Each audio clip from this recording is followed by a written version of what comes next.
prosperity. Allow me at the outset to congratulate Your Excellency on your assumption to the chair of this session. This year's session is very important as we are charting the future for the post-2015 development agenda to ensure that all countries in the region are benefiting from regional growth and development. My delegation has to offer 6 points to share. First, Thailand sees regional cooperation and integration as a way for realizing shared prosperity and closing development gaps. In this connection, various domestic processes have been accelerated in the context of driving our country towards the advent of the ASEAN community in 2015 and the post-2015 development agenda. Second, linking the sub-regional and regional transport networks is important. Part of Thailand's recently approved budget for fiscal year 2015 of about 2.6 trillion Thai baht or 81.6 billion US dollars will be invested in improving our railway infrastructure that will enable the connection of Thai railway networks to those of neighboring countries. Thailand also was one of the 14th members who signed the Intergovernmental Agreement on Dry Ports during the Forum of Asian Ministers of Transport in Bangkok in November last year. The agreement would create transport and trade corridors of prosperity by transforming landlocked countries into land-linked centers of development. Third, promotion of border economic activities and creation of local opportunities are indispensable. Thailand has assigned 12 border areas as key development targets. 5 in particular have recently been designated for implementation in 2015 at 5 customs checkpoints in border areas with Thailand's 4 neighboring countries, Cambodia, Laos PDR, Malaysia and Myanmar. This will help promote border trade, turn economic corridor into growth corridors, as well as enhance people-to-people connectivity. Fourth, building community resilience to disaster should be our top priority.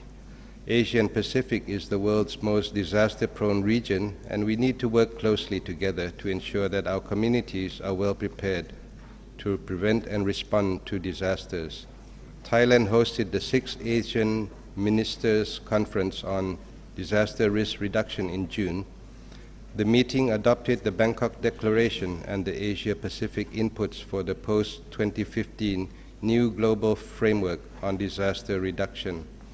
The outcome documents reflected our regional priorities, which could transform our region from the most vulnerable into the most resilient, as well as provide recommendations for the elaboration of the new global framework, which will be adopted at the 3rd World Conference on Disaster Risk Reduction in March 2015 in Sendai. As disasters have no boundaries, Thailand has been actively engaged in international cooperation on disaster risk reduction and preparedness. In 2005, soon after the Indian Ocean tsunami of 26 December 2004, we contributed $10 million to establish the ESCAP multi-donor trust fund for tsunami, disaster and climate preparedness in the Indian Ocean and Southeast Asian countries. The trust fund has been instrumental in helping disaster-prone countries in the region to build early warning capacity as well as enhance community resilience. Right now, the trust fund needs to be replenished. We hope that the international community would contribute to the trust fund so as to build more resilient coastal communities and ultimately contribute to saving lives and reducing economic and social vulnerability. Fifth, closer regional integration and enhanced connectivity have also encouraged greater migration flows. Thailand has hosted millions of migrants over the years. We view that migration must occur in safe and legal conditions with full respect for human rights and international norms and standards. This is why Thailand has recently introduced measures to regularize migration, allowing undocumented migrant workers to be registered and protected from falling victims to trafficking or exploitation. Regional and international cooperation, however, is also required to address this challenge more effectively. 6, Asia-Pacific is diverse. Closing infrastructure gap is indispensable for closing the existing development gaps. The region's least developed countries, landlocked developing countries, and sea-locked small island developing states in the Pacific remain special in our view, in view of their particular vulnerabilities. Thailand fully supports South-South cooperation, and through our Thailand International Cooperation Agency will continue to support our friends in the Pacific in capacity building. We can share our lessons learned in the universal health coverage and in disaster risk reduction, as well as in sustainable agriculture and integrated water resource management. Last but not least, my delegation would like to assure that Thailand remains ever committed to strengthening democracy, and we are in the pursuit of national reconciliation and much-needed reform for more sustainable and functioning democracy. It will take some time to bridge the social divide, but we are confident that after this interim period, Thailand will emerge even stronger and as vibrant as ever. Thank you. Thank you.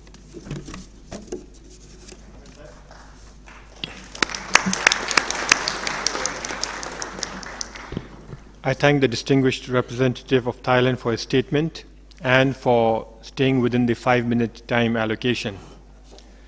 The next speaker on my list is His Excellency Mr. K. Ralazanana Gusmao, Prime Minister of Timor-Leste.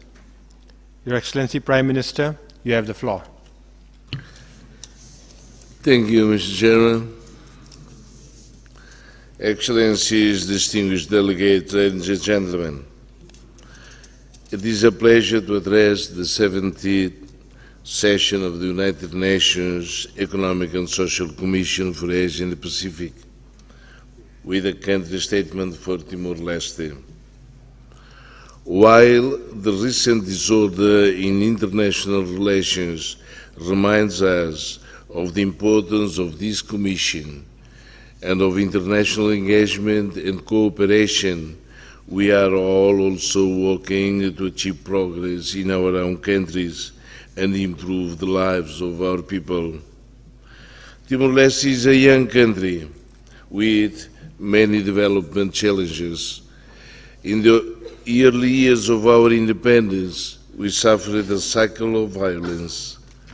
The scars of our traumatic past were still healing, and we had to learn to reconcile our differences and address the root causes of our fragility. After internal unrest in 2006 threatened to tear our new nation apart, the Timorese people came together to firmly say goodbye to conflict and welcome development. Today, Timor-Leste is a development success story, thanks to the determination of our people and the support of our international friends. Since our crisis of 2006, we, as a people, have pulled together in tackling the root causes of our fragility. We were able to embark on a process of peace building and state building. We had learned only too well that conflict can wipe out years of development progress. We were fortunate that income started to flow from oil reserves in the Timor Sea, and we made sure we had systems in place to be able to provide for the urgent needs of today while protecting income for future generations. We established a petroleum fund, which has grown from its opening balance of 205 million in September 2005 to almost 16 billion today. Very recently, we tried to diversify the investment of part of the fund in equities, and in 2013 alone, we got a return of 865 million.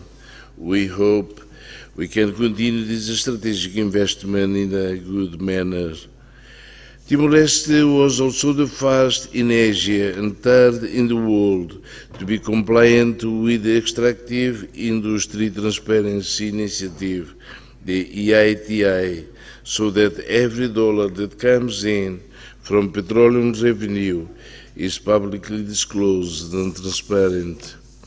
We invested in capacity building in the security sector to improve professionalism in the police and in the military, bringing about a new stage of cooperation and solidarity among the two institutions, and essentially to abide by the Constitution. In the pursuit of social justice as well as stability, we have established a strong system of social support and are providing pensions to our veterans, the elderly, the disabled, widows and orphans. We know that our progress as a nation can be judged by the living conditions of the most disadvantaged in our society, and that without peace and internal reconciliation, there can be no inclusive development. Having established the foundation of peace and security, we turned our attention to long-term planning and entered a new phase of our development. In 2011, our Strategic Development Plan 2011-2030 was released, setting a framework to transform Timor-Leste from a low-income country to a medium-high-income country by 2030, with a healthy, educated and safe population. We have begun to implement our plan, and we are already achieving some satisfactory results. Our progress can be measured in many ways. One way is through economic growth, and since 2007, Timor-Leste has averaged double-digit rates of economic growth, with the International Monetary Fund predicting continued strong growth in the future. But we also know that growth must be balanced and the benefits shared in an inclusive way. This is why we have established local development programs to create jobs and improve living conditions of the population in every village across our country, especially with assistance in health, power supply, water and sanitation, and access to education and to markets. We are also moving towards the establishment of local government and have begun with pre-decentralization mechanism to build the administrative capacity of our regions. Our progress can also be measured by looking at health and education. Our child mortality rates have sharply declined, and life expectancy at birth has increased from 59.5 in 2006 to 64.6 in 2011. In the education sector, we have worked to lift the number of children enrolled in school, and we are strengthening our education systems. We have completed the largest infrastructure project in our people's history by building a national electricity grid with generation and distribution across the country. Being a mountainous country and preparing ourselves for a good system of connectivity, we already have fiber optic cables along the country, taking advantage of the towers of the electricity distribution lines. We are preparing the conditions in a proper time for e-government, e-health, e-education and other important areas. We are embarking on an infrastructure program to provide a basis for a nation's sustainable economic future, which will include a new national port, a major airport upgrade, a national road network, and the extensive development of South Coast to become a sub-regional center for the petroleum industry.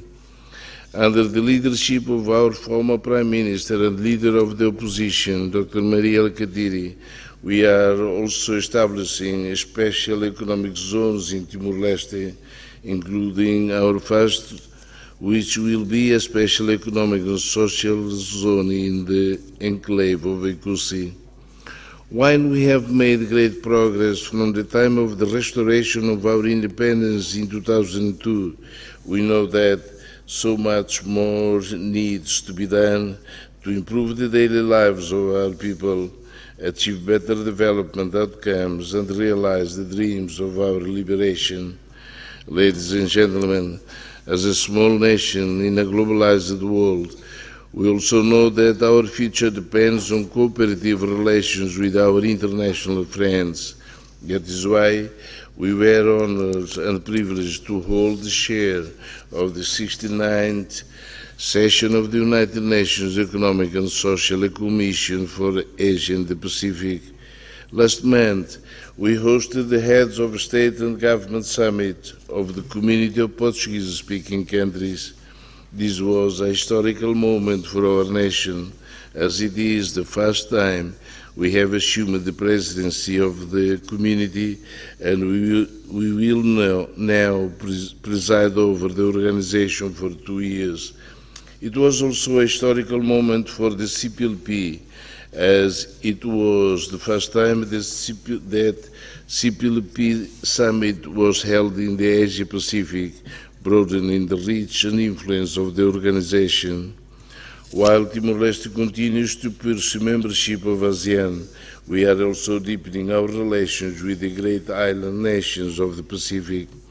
An important part of our international focus is working with other fragile countries around the world through the G7 Plus group of 20 fragile and conflict-affected states.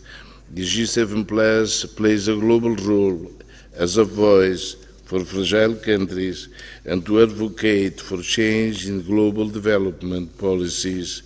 Ladies and gentlemen, despite our turbulent past, Timor-Leste has established a vibrant and free democracy, a tolerant and peaceful society, and the foundations for sustained economic growth and development progress.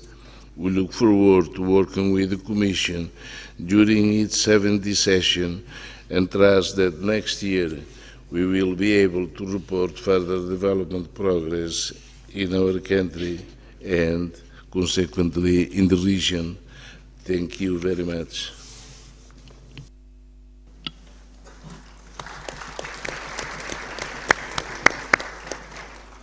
Thank you, Prime Minister Gusmao, for your statement. The next speaker on my list is His Excellency Mr. Lobsang Vandan Bold, Foreign Minister of Mongolia. Your Excellency, you have the floor.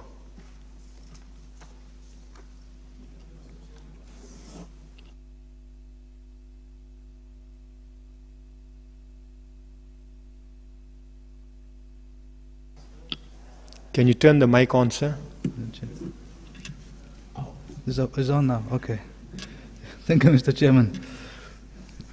Distinguished ministers, ladies and gentlemen, excellencies, at the outset, I would like to convey my warm greetings by His Excellency Mr. Tsakhai Elgudorj, President of Mongolia, to the Secretariat and all distinguished delegates from UN ESCAP, member countries of our region. My warm congratulations to Madam Executive Secretary for successfully organizing Commission's 70th, but very first under her leadership, session on regional connectivity for shared prosperity. I also would like to congratulate His Excellency Tsering Topgai, Prime Minister of Bhutan, for being elected unanimously as the Chairman of the 70th session of the Commission. Regional economic development has been increasing by the rapid growth of the international trade, foreign direct investment, and the diffusion of information and communication technologies. However, the region's growing prosperity has not been shared equally, and thus, a theme of today's session, regional connectivity through shared prosperity, is timely and vividly important. Mongolia joined the UN ESCAP's extended family 53 years ago. Allow me to express my sincere gratitude to the Commission for supporting Mongolia's transition to democracy and market economy from the very beginning, and for collaborating to resolve the social and economic challenges faced by my country. We appreciate the continued support of the Commission for the new initiative and the development of the technical cooperation to develop with sustainability, reduce the poverty, and to resolve the current challenges facing by the Asia-Pacific region. I am pleased to note that my delegation fully supports the initiatives and strategy introduced by the Commission to strengthen the regional cooperation in supporting the sustainable development for addressing the region's least developed countries, landlocked developed countries, and small island developing states. Those have not yet to fully benefit from the new opportunities arising from enhanced connectivity. As the end of Mongolia's transition to market economy, the GDP of our country increased by tenfold during the past 1 decade. Furthermore, as a result of the strengthening and consolidation of the private sector, the country's annual growth rate projected to be above 10% for the next decade, as one of the highest in the world. In this connection, my government is redoubling its efforts and accords particular importance to the regional cooperation to implement the major projects of the infrastructure and mining, and to become member of the APEC and the dialogue partner of the ASEAN, and constructively engage in the East Asia Summit. The government of Mongolia undertaken a series of positive measures recently to sustain the rapid economic growth of the last 3 years, including adoption of the new investment law, investment funds law, law on petroleum, and an amendment to the law on mineral resources, as well as law on budget transparency. We are exercising zero tolerance to corruption and pursue legal and judicial reform on a broad base. Mr. Chairman, ladies and gentlemen, as Mongolia is a landlocked country, we have limited access and opportunity to participate in the regional integration and international trade on goods. In this regard, regional cooperation and common support on the facilitating the high transport and transit costs are still crucial to solve these challenges. Mongolia is working closely with the Commission and landlocked developing countries to reduce the negative effects of the international trade and transit transport. High-level international workshop on WTO agreement on trade facilitation, implications for LLDCs, has been organized by the Government of Mongolia with the cooperation of the United Nations Office for High Representative for LLDCs last June. It is my pleasure to note that it was a good opportunity to introduce the activities of the International Think Tank for LLDCs, which was established in Ulaanbaatar, Mongolia, as a first international organization, define the obstacle related to the transit transport, address the positions of the member states, and to prepare the second meeting of the UN on the Almaty Program of Actions. I have no doubt that the future of regional connectivity would be depending on our effective collaboration in this ever-expanding, globalized, and interdependent world. Therefore, the President of Mongolia announced an initiative, Ulaanbaatar Dialogue on Northeast Asia Security, to enhance bilateral and multilateral cooperation with the countries of the Northeast Asia in pursuit of long-term goals for regional peace and stability. We hope that this dialogue would contribute to the peace and security of Northeast Asia and reduction of the risk of regional sustainability, as well as making the decision of the economic and environmental issues. Mongolia is looking forward to the expanded cooperation with UN ESCAP. We would like to work more closely on the trade facilitation, transit transport, sustainable development, risk reduction, and disaster management. As you are aware, Mongolia has joined to the Intergovernmental Agreement on Dry Port. Mr. Chairman, on the development priorities of Mongolia is to increase the air freight and overland transport through and over the territory of Mongolia, and to improve the efficiency of the transit transportation via Asia-Pacific region. In this regard, Mongolia has offered to connect Europe and Asia as the shortest way with comprehensive transport lines through its territory, which we call a 5 corridors project. These 5 corridors will include oil, gas, electricity, road and rail transport, and even communication technologies. We are confident that 5 corridors idea is highly feasible and it will bring significant impact on every country in the region. I would like also to highlight that the initiative to use the diffusion of information and communication technologies for the regional connectivity for shared prosperity is crucial to implement one of initiatives put forward by our President, which called from big government to smart government. This year, Mongolia has taken over the chairmanship of the International Freedom Online Coalition and intergovernmental organizations. Within the framework of this role, we will work actively in supporting internet freedom and protecting fundamental human rights such as free expression, assembly, and privacy online in our region. In the conclusion, Mr. Chairman, the theme which is being discussed by this session on balancing the 3 dimensions of sustainable development, from integration to implementation, meets with the Millennium Development Goals based on National Development Strategy of Mongolia. And we are looking forward to work closely with the Member States and the Commission of our region. Thank you for your attention.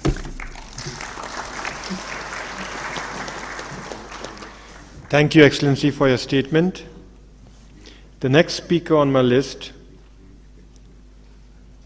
is His Excellency Dr. Latouch, Senior Minister of Cambodia, to whom I give the floor now. Doctor. Mr. Chairman, Excellencies, ladies and gentlemen, it is my privilege to begin by expressing my country's warm congratulations to Her Excellency Akhtar on her appointment as the United Nations Under Secretary General and the Executive Secretary of ESCAP. I am confident that under her leadership and direction, our countries will come together to renew and improve our commitments toward the realization of our common goals. I also would like to take this opportunity to extend our gratitude and appreciation to the ESCAP Secretariat for providing us all with a forum to once again work together and draw from our individual and mutual experiences the inspirations needed to accomplish the challenging work that lies ahead of us. On this special occasion, I'm pleased to announce that Cambodia will be hosting the regional high-level policy dialogue on the Istanbul Programme of Action for LDCs in March next year. The meeting will serve as a mid-term review for our country's efforts to graduate from LDC status. At the meeting, we aim for a very high-level representation of the Asia-Pacific LDCs. We are looking forward to welcome you in Cambodia. Mr. Chairman, distinguished delegate, I believe that our regional connectivity for shared prosperity in many ways has become a reality. However, we have a long journey ahead to strengthen our country's partnerships by reducing barriers from active cooperation, participation to enhance trade, transport, ICT, energy, and people-to-people networks.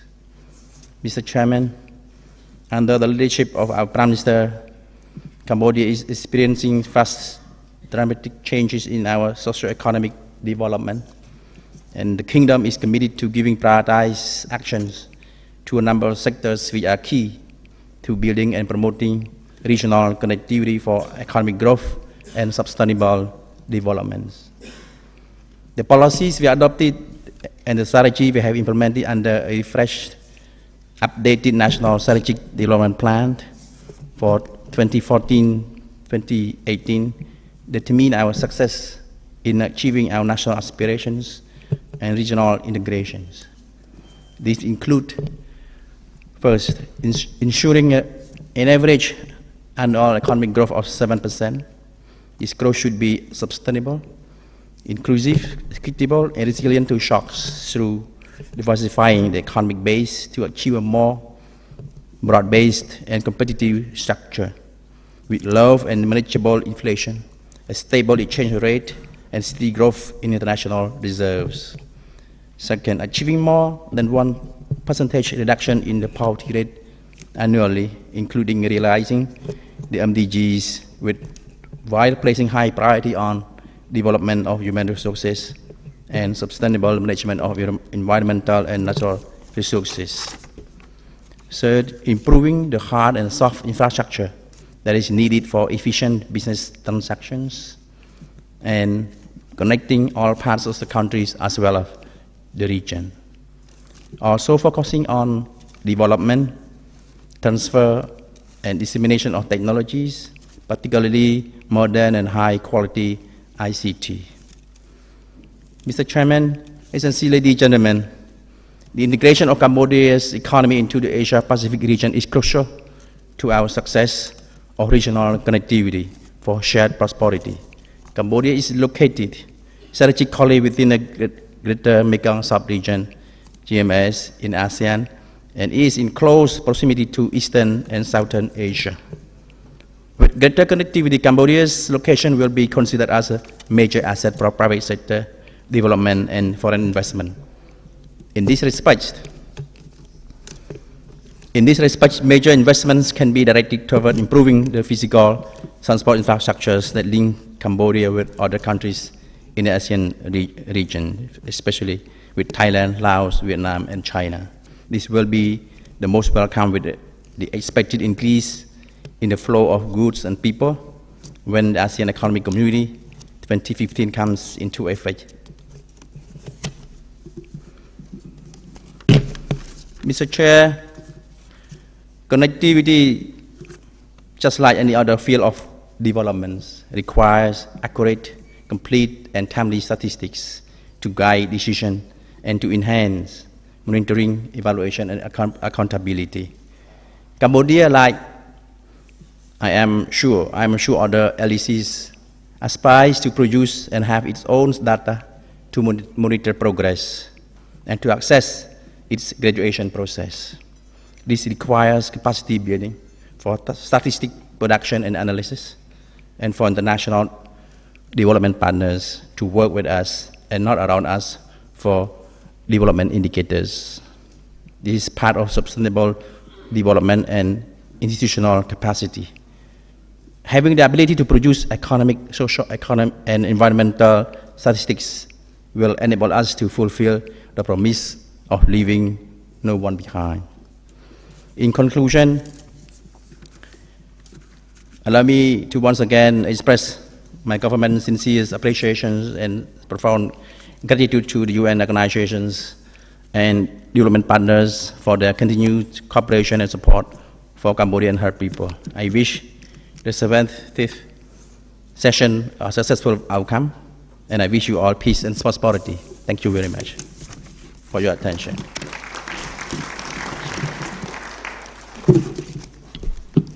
Thank you, Senior Minister Tunch, for your statement. Excellencies, distinguished delegates, ladies and gentlemen, I must excuse myself now because of another pressing engagement, and I'd like to request Prime Minister Gusmao to please assume the duties of the chair for the remainder of the meeting. I'd like to take this opportunity to caution those speakers who will be taking the floor that Prime Minister Gusmao is a lot more attentive and a much bigger disciplinarian. So you may wish to consider limiting your speech within the allocated 5 minutes. Thank you.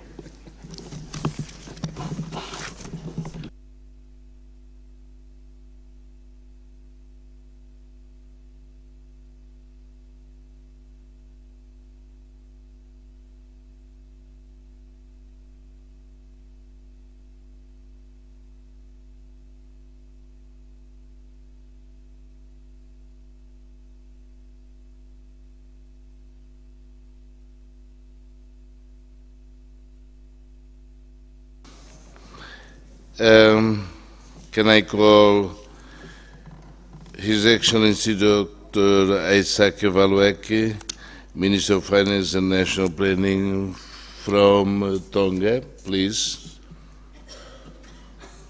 Mr. Chairman, it's a great pleasure for me to deliver the country statement on behalf of the Government of Tonga for the 70th session of the ESCAP. Yeah. Mr. Chairman, we come together again today on a cooperative effort to work toward a better future for ourselves, our children, and the future generation to come. In this context, I fully support the theme topic of the 70th session of the ESCAP meeting for 2014, Regional Connectivity for Shared Prosperity, and the promotion of the idea of not leaving anyone behind. The Kingdom of Tonga, as with many small island states, face many development challenges in our effort to achieve inclusive development, sustainable development. This includes this economy of smallness and isolation, which give rise to other issues such as high cost of transportation and service provisions. This also makes it a challenge for us to manage our large ocean area. The challenge of smallness and isolation is aggravated by global economic crisis, which impacted Tonga, for example, by reducing remittances and by increasing the cost of our dependence on imported fuel. There's also the issue of climate change, which we recognize is our biggest challenge. For our low-lying islands, climate change will make it difficult, even impossible, to live on these islands in the future. But as the proposed Sustainable Development Goals and the outcome of the upcoming sits in Samoa next month, our own national responsibility and ownership is critical to address these challenges. In this vein, Mr. Chairman, the Government of Tonga has taken initiative together with our development partners to address the challenges that we face in our effort to achieve inclusive, sustainable development. These are the strategies the government has implemented. First and foremost, our own economic growth is critical in our effort to address the challenges that we have. Although growth is still weak, the Government of Tonga is aiming to promote economic growth at more than 2% for the fiscal year 2014 and 15. We are determined to achieve this target through local initiatives and with the assistance of our development partners, including ESCAP. To address this economy of scale in isolation, Tonga has no choice but to commit to regional and global partnership to assist us in almost all aspects of development, including our national effort to achieve the Millennium Development Goals. We acknowledge the assistance by UNDP through the Millennium Acceleration Framework to help us to make progress in areas of our MDGs where we are lacking behind. The Climate Investment Fund has assisted us through the climate sector resilient projects worth $20 million from the Asian Development Bank, which we will soon start implementations of these projects in addressing the climate change issues in our country. We also have received bilateral assistance from the Government of Australia through our regional pilot projects on risk resilience for the Pacific, which is implemented through the UNDP program for a total of $16 million for these regional projects through mainstreaming of risk resilience in our development system at all levels. Tonga was also fortunate to become the first beneficiary of the Regional Pacific Catastrophe Insurance Projects funded by the Government of Japan, after one of our islands, Ha'apai, was hit by tropical cyclone Yen, Category 5 at the beginning of this year as a result of climate change. Tonga would very much like to see the regional insurance project continue in the future, as Tonga is more prone than ever to frequent natural disaster than in the past. We'd also like to acknowledge the assistance of various development partners, both bilateral and multilateral, including ESCAP, in assisting us in both the immediate response and the long-term reconstructions of our Ha'apai Island group after devastation caused by the tropical cyclone Yen. Mr. Chairman, the Government of Tonga is also currently implementing its Tonga Energy Roadmap as a national priority in our effort to reduce our dependence on fossil fuel. In this context, our development partners have assisted us in the promotion of the use of renewable energy with the establishment of solar farms with assistance from the Government of New Zealand and Japan, as well as the European Commission. Tonga is also at the same time exploring the use of other renewable energy sources. We therefore look forward to work together with our partner in the Asia-Pacific region through our membership in ESCAP to help us to reduce our dependence on fossil fuel.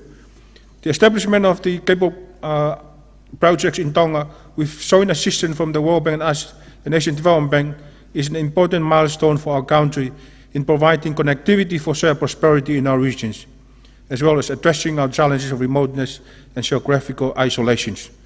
We are still looking at an opportunity to extend the marine cables projects to our outer islands to ensure the achievement of accessibility for all in a cost-effective manner. Further, the Tonga Transport Sector Consultation Projects funded by World Bank and the Pacific regional infrastructure facility is also assisting us to address the challenges that we have with transport issues, as well as assistance that we receive through the Regional Pacific Aviation Investment Project to address aviation issues, including working together with the Pacific Aviation Safety Office. Last but not the least, as alluded to earlier by the Lord Prime Minister of Tonga, the issue of non-communicable diseases is becoming more prevalent than ever in Tonga, and the government is giving high priority to address this issue with all also assistance from our partners. Mr. Chairman, I would like to acknowledge all the assistance that ESCAP have provided to Tonga in our effort to promote regional connectivity for shared prosperity. To conclude, I would like to lend our full support toward the deliberations toward the post-2015 development agenda and the need to strengthen development cooperations not only at the regional level, but more importantly, at the global level. This is evident in making our voice heard for the SIDS conference to be held in Samoa next month. Thank you very much, Mr. Chairman.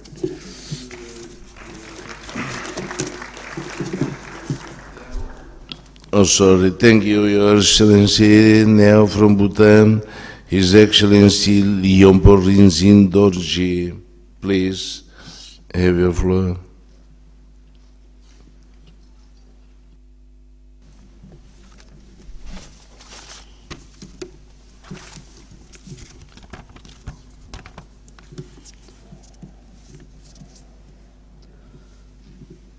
Mr. Chairperson, Excellencies, distinguished delegates, ladies and gentlemen, allow me to congratulate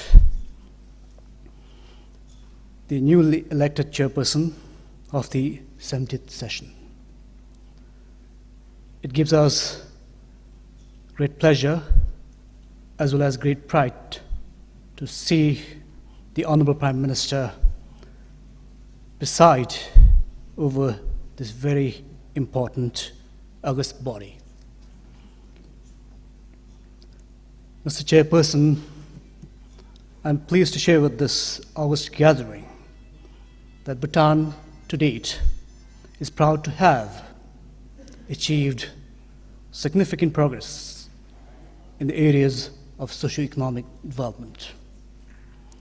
Bhutan has achieved strong economic growth with real GDP averaging about 8.4% from 2000 to 2012, and a per capita income of US dollar 2,584 in 2012.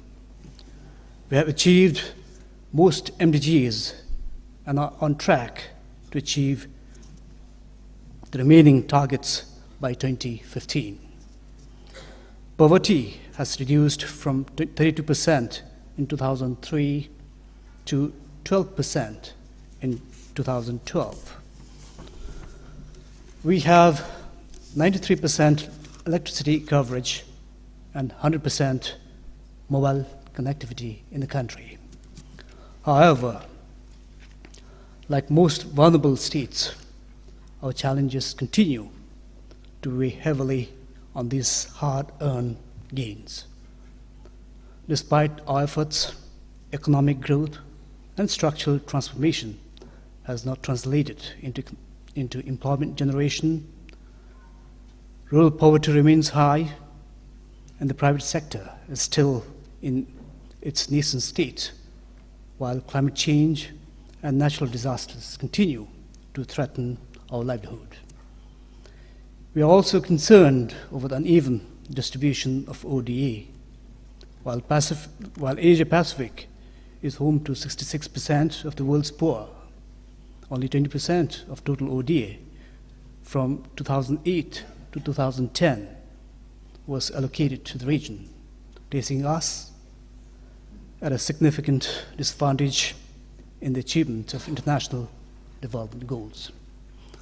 Honorable Chair, in your keynote statement this morning, you referred to the convergence of three watershed movements that will shape our collective future: the fast approaching target date of the MDGs, the elaboration of the post-2015 development agenda, and current negotiations underway towards the Paris 2015 Agreement on Climate Change.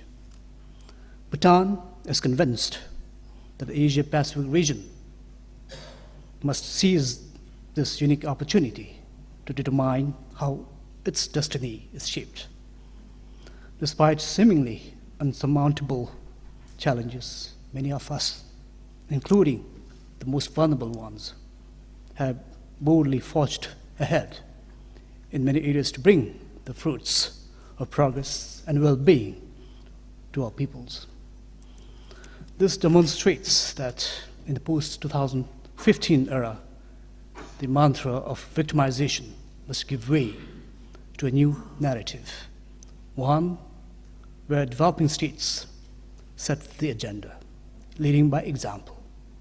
However, to enable us to unlock our full potential, effective global partnership holds the key. Bhutan, on its part, is committed to achieving inclusive socioeconomic development and self-reliance by 2020. I repeat, 2020. We have taken several bold measures in the area of climate change and intend to pursue further decarbonization of our economy. The challenge before us will be to reach consensus on a global agenda that adequately identifies the development needs and priorities of present and future generations. An agenda that is capable of crystallizing priorities into action and guide coherent policy action at the global, regional, and national levels for the next decade and beyond. Thank you very much, and Tashidile.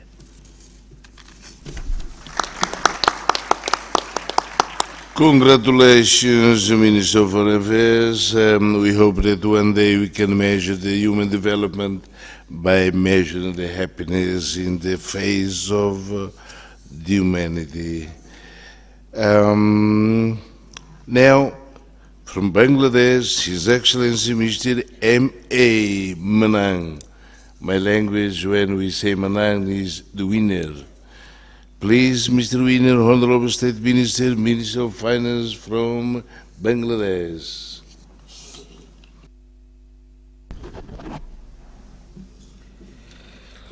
Your Excellency, the Honorable Prime Minister of Timor-Leste and Chairman of the Commission session, Honorable Ministers, Madam Executive Secretary, Excellencies, ladies and gentlemen, a very good afternoon to you all. It is a matter of great pleasure for me to speak on behalf of Bangladesh at the 70th session of this Commission. I'm delighted to see you, Mr. Prime Minister, the chair of our session, and I wish to extend my heartiest felicitations to you. I would also like to convey our appreciation to the Royal Thai government for the warm hospitality and the excellent arrangements made for this meeting. I would like to take this opportunity to congratulate Dr. Shamsad Akhtar on her assumption of the high office of Under Secretary General of the United Nations and Executive Secretary of ESCAP. We assure her of our complete cooperation. Mr. Chairman, Asia-Pacific region is now recognized as the next economic powerhouse of the world. With greater openness and a networked economic superstructure, the region shows a balanced pattern of shared growth. The region has also shown its resilience in sustaining a robust and steady growth trajectory even in the face of recent global financial crisis. Needless to say, in a globalized world, we have become more interdependent than ever in the past. But global economic shocks and uncertainties, not always of our making, have thrown up greater challenges on the way of our development aspirations. Therefore, sustaining our region's progress would only require our collective will and efforts. Mr. Chairman, regional connectivity lies at the core of regional integration, and the theme study, Regional Connectivity for Shared Prosperity, has rightly recognized its multidimensionality. Trade and physical connectivity, harnessing and strengthening of ICT and energy connectivity, smoother labor migration are all significant elements of regional connectivity. These would need to be addressed invest honestly if we have to attain sustainable development in the region. Mr. Chairman, as highlighted in the study, international trade has been an important driver of our region's impressive economic growth. Growth in intra-regional trade has, however, been less remarkable. Regional endeavors are therefore needed to be more aligned for removing obstacles in the way of intra-regional trade and service flows and removal of beyond-the-border trade barriers. In this context, we feel regional cooperation in the energy sector is another priority need of the hour. The concept of an Asian energy highway is indeed worth exploring. In this context, I am very happy to report that Bangladesh is working bilaterally as well as sub-regionally with our neighbors Bhutan, India, and Nepal in this vital issue. A major challenge that we face, however, is financing huge infrastructure needs of our region. Much of the regional savings are now invested in low-yielding foreign assets, thereby reducing the efficiency of capital allocation. The region needs, therefore, to strengthen its efforts towards developing and integrating regional financial markets so that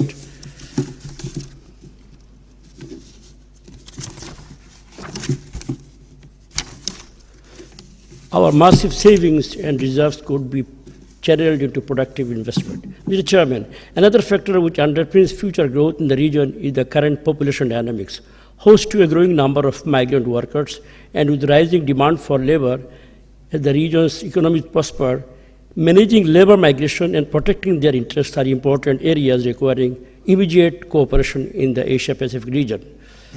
Mr. Chairman, Bangladesh has always favored regional integration. We are actively engaged in several areas of regional cooperation under the umbrella of our SAARC, South Asian Association of Regional Cooperation, within our sub-region.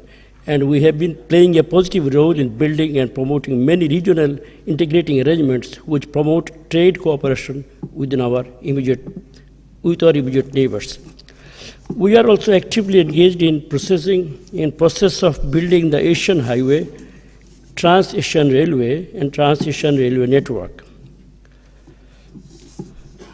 Bangladesh has put into place its plan for upgrading almost the whole of the Asian highway network within our borders into 4-lane width in phases. This, we hope, will bring it in harmony with such networks existing outside Bangladesh.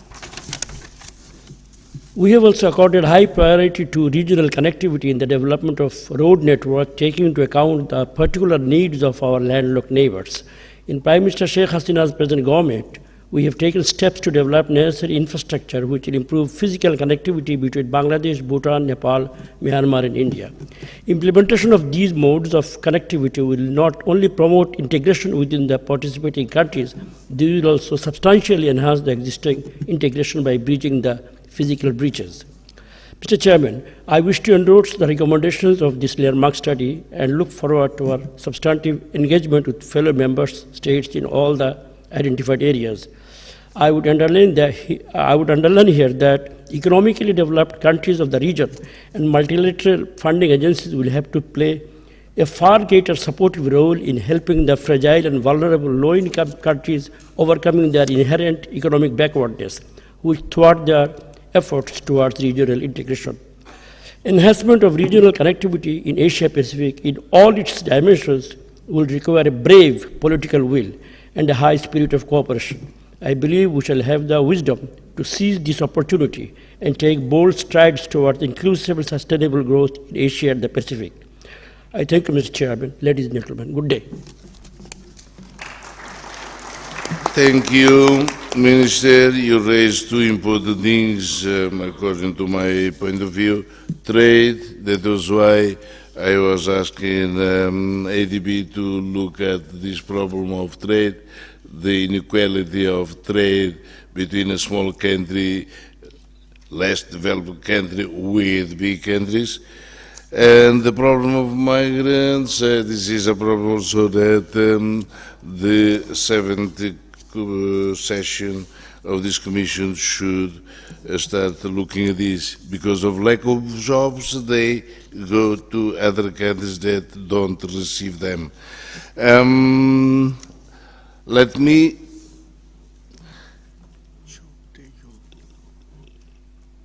call His Excellency Mr. Chot Tae-yul, Vice Minister of Foreign Affairs from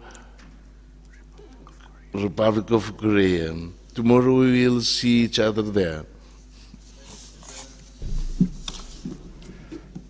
Distinguished representatives, ladies and gentlemen, first of all, I'd like to express my appreciation to the ESCAP Secretariat and the Royal Thai government for the excellent preparation of the 70th session of the Commission.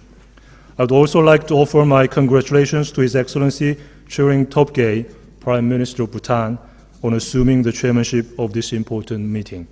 I'm confident that under his able leadership, the 70th session of the Commission will come to a successful conclusion. Distinguished representatives, this year marks the 60th anniversary of Korea's accession to ESCAP. Having become a member of ESCAP in 1954, right after the Korean War, Korea had received from ESCAP various forms of technical assistance to rebuild the economy from the ashes of the war. And today, as ESCAP's largest donor and the host country of the Asian and Pacific Training Center for Information and Communication Technology for Development and ESCAP Sub-Regional Office for East and Northeast Asia, Korea is now providing technical assistance across the Asia-Pacific region in a range of areas including trade, environment, health, and ICT. The 60th birthday, or Hwangap in Korean, is an especially important anniversary to celebrate in Korea. Therefore, it gives me great pleasure to commemorate the 60th anniversary, and I look forward to the further deepening of existing ties between Korea and ESCAP in the future. Ladies and gentlemen, the Asia-Pacific has been the most dynamic region in the world, and it has been serving as a locomotive for the local global economy. However, almost two-thirds of the world's poor still inhabit this region, while the development gap between the advanced and the least developed regional economies is the largest ever in the world. Meanwhile, some countries that achieved economic development face the risk of being caught in the middle-income trap. Given this challenging situation, today's discussion on the theme of regional connectivity for shared prosperity is timely and relevant indeed. I believe that greater regional economic integration, starting from the Pacific Islands to the landlocked countries in Central Asia, where there is an increasing flow of goods, services, energy, and people, facilitated by stronger connectivity, will raise living standards in the region and serve as a new driver of global economic growth. In this regard, Korea values the proposals by the ESCAP Secretariat to strengthen regional connectivity in areas such as trade, transport, energy, and ICT. And I'd like to share with you some of Korea's experiences and ways in which we may be able to contribute to our collective efforts in this area. First, institutional connectivity should be strengthened to promote trade and investment, which has been a driving force of economic growth in the Asia-Pacific region. I believe that the various ongoing initiatives on trade liberalization, such as bilateral FTAs, RCEP, and TPP, will generate fresh impetus for further economic development in the region. I also anticipate that discussions on further opening the market under the Asia-Pacific Trade Agreement and preparatory works toward the adoption of the regional arrangements for the facilitation of cross-border paperless trade in ESCAP will contribute to reducing trade barriers in the region. In this regard, Korea will continue to cooperate with ESCAP members so that these discussions will make meaningful progress. However, we need to be aware that the benefits of trade liberalization may not be reaped automatically. In particular, in order for trade expansion to contribute to the common prosperity of the region, it is important to provide the necessary support for the developing economies so that they can participate in global value chains. Korea, for its part, has been successfully participating in global value chains. According to the OECD WTO database on trade and value added, Korea's GVC participation rate increased from 40% in 1995 to 60% in 2009. Several policies have contributed to this achievement. First, the expansion of an FTA-driven global trade network. Second, the promotion of inbound and outbound foreign investment. and third, the strengthening of the competitiveness of small and medium-sized enterprises. In particular, the policy to promote the joint entry of SMEs and conglomerates into overseas markets has helped SMEs create jobs and enhance competitiveness, which in turn enabled them to successfully join the global production networks. Based on this experience, Korea is planning to pursue a capacity building program that supports the participation of the SMEs from the developing countries of the region in global value chains. Second, there is a need to make greater efforts to strengthen transport connectivity. Progress is being made in expanding physical infrastructure, introducing an estimated 300,000 kilometers of roads being built every year in the region. This can be attributed to ESCAP initiatives such as the Asian Highway Network and Trans-Asian Railway. However, given that there are still many missing links, our imminent task should be to increase the connection of roads and railways across the borders and to enhance access to seaports and airports by landlocked and least developed countries. For Korea, the 416-kilometer-long transnational Gyeongbu Expressway, the first of its kind to be constructed in the 1960s, has been the backbone of our economic growth. Likewise, I believe that the expansion of transport networks across the region will lead to a more densely connected region and reduce the physical distance between the countries in the region, ultimately helping to promote shared prosperity in the Asia-Pacific. In this regard, Korea welcomes the adoption of the Intergovernmental Agreement on Dry Ports at the ESCAP Commission session last year. I'm pleased to inform you that Korea deposited the instrument of ratification of the agreement this April, becoming ESCAP's second member state to do so following Thailand. Third, we should exert great efforts to promote energy connectivity. Although the Asia-Pacific region is home to the world's leading energy consuming and producing countries, energy trade in the region has been stagnant. In addition, Asian energy importers have been paying an Asian premium that keeps fuel prices higher than those in other markets, partly due to the lack of energy infrastructure in the region. Against this backdrop, Korea has been supporting ESCAP's Asian Energy Highway Initiative, which aims to build an integrated regional power grid. I believe that the expansion of energy infrastructure through such efforts will deepen regional integration by facilitating intra-regional energy trade. Korea also hosted the Pacific Energy Summit in Seoul last June. And together with the ESCAP Sub-Regional Office for East and Northeast Asia, Korea will host another regional event, the second Northeast Asia Energy Cooperation Forum, this coming December. Fourth, the importance of ICT connectivity cannot be overemphasized in our efforts to achieve sustainable economic development and prosperity in the region. As indicated in the ESCAP theme paper, ICT connectivity is a new engine of economic growth in its own right, as well as a valuable source of innovation across all sectors of the economy. In order to maximize the benefits of ICT, Korea has been pursuing the creative economy as a new economic paradigm. A creative economy aims to create jobs and add value by harnessing creative ideas with ICT. Korea would eventually like to share the lessons learned and the results of such efforts. The ESCAP theme paper also indicates that a 10% growth on average in broadband penetration is associated with a 1.34% increase in GDP per capita. This implies that a gap in internet penetration rates can lead to disparities in economic development.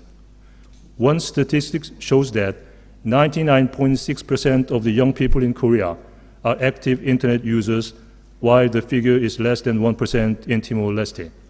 I believe that the digital divide in the younger generation can result in persistent economic disparities in the Asia-Pacific. In fact, Korea highly values ESCAP's efforts to implement, in cooperation with ITU, the Asian Information Superhighway Initiative, which aims to make broadband internet more available and affordable across the region. As a major donor, Korea has been actively participating in the initiative by conducting a joint study on the status of the regional broadband network. Korea will also continue to support the usage and capacity building of ICT of developing countries through the APC-ICT. In connection with this, as the host country of the 2014 ITU Plenipotentiary Conference that is scheduled to be held in Busan this October, Korea will play its due role in enabling the conference to provide an opportunity to seek practical ways to bridge the digital divide between developed and developing economies. Fifth, efforts to improve connectivity should ultimately result in strengthening of people-to-people connectivity. As a way to promote the movement of people in the region, Korea has been streamlining the procedures for visa issuance and immigration. And through such efforts, Korea is committed to contribute to promoting the exchange of people and knowledge in the Asia-Pacific region. Finally, in order to realize regional connectivity as a regional public good, sufficient financial resources need to be secured. However, given the mounting fiscal pressure faced by ESCAP member countries, efforts to promote the public-private partnership is essential, as pointed out in the ESCAP theme paper. Korea looks forward to ESCAP's efforts to coordinate and promote discussions on PPP in close cooperation with APEC, ASEAN, and the G20. Distinguished representatives, ladies and gentlemen, the Korean Peninsula is a gateway that connects Eurasia and the Pacific. By taking advantage of this geographical location, Korea will continue to strive to achieve seamless connectivity throughout Asia and the Pacific. In this regard, Korea has been pursuing the Eurasia Initiative, which aims to build trust and economic cooperation across Eurasia. The initiative has been taken by President Park Geun-hye with a vision to build logistics and energy networks, including the Silk Road Express, or SRX, that runs from Busan all the way to Europe, and to combine the ICT-based policies of the countries in the region to pave the way for one creative and peaceful continent in Eurasia. This initiative will help foster connectivity and generate further opportunities in the region. If countries in the region work closely together to strengthen regional connectivity by bringing together their comparative advantages in the areas of trade, transport, energy, and ICT, I'm confident that the Asia-Pacific will be able to enjoy sustained economic growth and serve as a driving force of the global economy. In conclusion, I sincerely hope that the 70th session of the Commission will lay a milestone in deepening regional connectivity. As a trustworthy partner of ESCAP, Korea will continue to actively participate in our collective efforts to promote shared prosperity in the Asia-Pacific region. Thank you very much indeed. Thank you, Your Excellency. ESCAP, thanks very much for your consistency in helping the Commission. I could say that what your concerns and recommendations about trade liberalization and the opening markets and SMEs, and you offered to continue to train many of us. Thank you for this disposition, because it is very important for other members of ESCAP. Thank you very much. From Vietnam, His Excellency Mr. Hak King Gok, Deputy Minister for Foreign Affairs.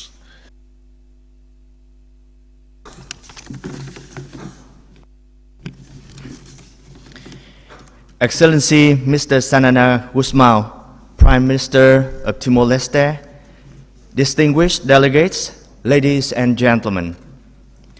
On behalf of the Vietnamese delegation, I would like to express appreciation to ESCAP Secretariat and Thailand for excellent arrangements of the 70th Commission session. I wish to take this opportunity to congratulate Dr. Shamshat Akhtar for her appointment as Under Secretary General of the United Nations and the 10th Executive Secretary of ESCAP. I'm confident that under her able leadership, the Commission will be guided towards further success. Mr. Chairman, I share the view that it is the time to deliberate on the topic of regional connectivity for shared prosperity. Asia-Pacific is an important driving force of global economic growth with increasing regional and international connectivity and linkages. To sustain this momentum and addressing rising challenges, it is important to make full use of all regional connectivity linkages and ensure all countries and communities to equally benefit from enhanced regional growth and connectivity. I appreciate the ESCAP Secretariat in preparing a very comprehensive report with helpful policy recommendations on the topic. I would like to share the following observations. First, peace and stability are prerequisite to development and integration of every nation and the whole region. To deepen regional economic connectivity and linkages, we need to consolidate peaceful and stable environment, including making efforts to ensure free and safe maritime transportation and navigation in the Asia-Pacific. In this regard, it is increasingly imperative to settle maritime disputes in the region by peaceful means with full respect of international law and regional commitments.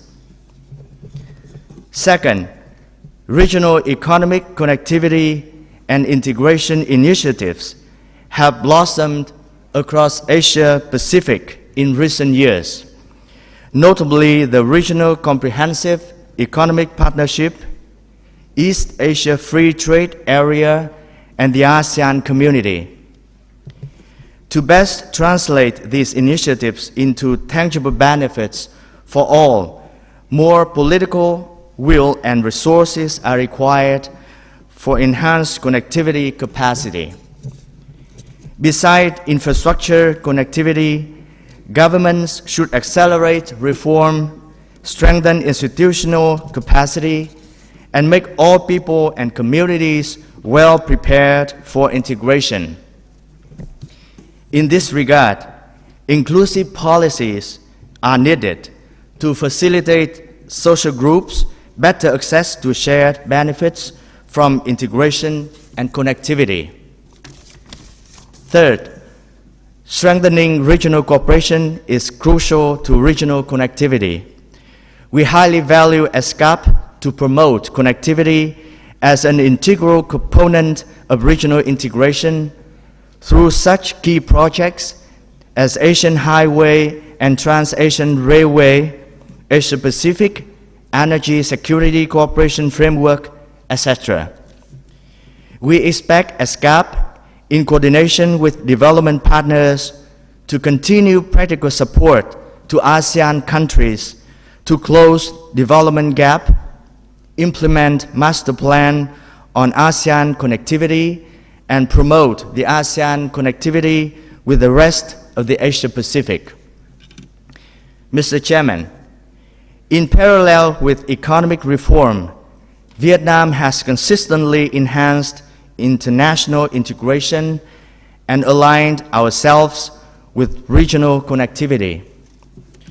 We are actively working with regional countries in building up ASEAN community by 2015, stepping up negotiations on regional free trade agreements, including the Regional Comprehensive Economic Partnership and Trans-Pacific Partnership. As a Mekong riparian country, Vietnam supports enhanced Mekong sub-regional cooperation. Last April, we hosted the second summit of the Mekong River Commission with adoption of the Ho Chi Minh City Declaration that includes practical measures to promote sustainable development of the Mekong Basin. we emphasize the role of regional cooperation organizations, particularly ESCAP, in forging an Asia-Pacific region of peace, stability, and prosperity. We expect ESCAP to continue supporting Vietnam in economic integration towards sustainable and inclusive growth, developing our connectivity with the region through economic corridors, for example, the East-West Economic Corridor and the Southern Economic Corridor. For our part, we will continue our strong cooperation with ESCAP and other members towards the shared goals of the region. Mr. Chairman, I wish to thank you for your excellent job as the chair of this important session, especially your very relaxing chairmanship today. I wish you all good health and success. Thank you very much for your attention. Thank you very much. Yes, you forced me to be relaxing because you raised a very important problem in our region, the tensions that we face if we all want peace, stability, and prosperity to everything that we talk here. We appeal to the countries to have dialogue, to try to solve peacefully the disputes. Only by this we can, as you said, close the development gap between countries in our region. Now I have the pleasure to call His Excellency Vasily Nesbenzia, Deputy Minister of Foreign Affairs from Russia. You know, Mr. Deputy Minister, Russia, I only know two people, Mr. Putin and Maria Sharapova. Now I know you. Now you know me, Mr. Prime Minister. Уважаемый господин премьер-министр, I'll wait for the headphones. Уважаемый господин премьер-министр Тимур-Леште, уважаемый заместитель исполнительного секретаря ЭСКАТа, дамы и господа, региональные измерения в глобальной экономике приобретают особую актуальность. Мировая хозяйственная система не справляется с реагированием на вызовы и угрозы и адаптацией к перераспределению производительных сил, торговых и инвестиционных потоков. Финансовый и экономический кризис, ставший результатом просчетов на отдельных национальных рынках, вскрыл изъяны нынешней модели многосторонних хозяйственных отношений. Мировое сообщество продолжает находиться в поиске решений для выхода на траекторию устойчивого экономического роста, устранения накопившихся дисбалансов и перехода к устойчивому развитию. Отчетливо проявились тенденции к злоупотреблению рядом государств контрольным положением в торговле и финансах. Набирает обороты протекционизм. Обыденностью становятся санкции в качестве инструментов геополитики и недобросовестной конкуренции. На передний план в текущих условиях выходят вопросы выстраивания полицентричной глобальной экономики и управления ее процессами с равновесным участником интересов всех государств и групп государств. Уважаемый господин председатель, в этом контексте отмечаем прагматичность курса ЭСКАТа на комплексную связуемость Азиатско-Тихоокеанского региона. Верным представляется избранный акцент на таких базовых отраслях, как энергетика, транспорт, торговля, инвестиции. Ощутимые сдвиги в этом направлении требуют гармонизации правовых режимов, возведения инфраструктуры и устранения административных барьеров на пути товарообмена. С удовлетворением констатируем, что результативными шагами навстречу обеспечению связуемости АТР стали первый под эгидой ESCAP Азиатско-Тихоокеанский энергетический форум во Владивостоке 27-30 мая 2013 года. If you go a little bit slowly because you are in a what I'll do, Mr. Chairman, Mr. President, I'll take on the headphones so that we'll be allowed to hear the translation. Goodness. Go ahead. С удовлетворением констатируем, что результативными шагами навстречу обеспечению связуемости АТР стали первый под эгидой ESCAP Азиатско-Тихоокеанский энергетический форум во Владивостоке и подписание в Бангкоке в ноябре того же года соглашения о сухих портах. Совместными усилиями сформулирована долгосрочная стратегия энергетического сотрудничества с ВТР с опорой на внутрирегиональный потенциал. Завершено формирование базовой правовой конструкции международных транзитных грузоперевозок. Благодарим государства-члены и секретариат ESCAP за поддержку этих российских инициатив. Азиатско-Тихоокеанский вектор обретает силу и становится магистральным в российской внешнеэкономической деятельности.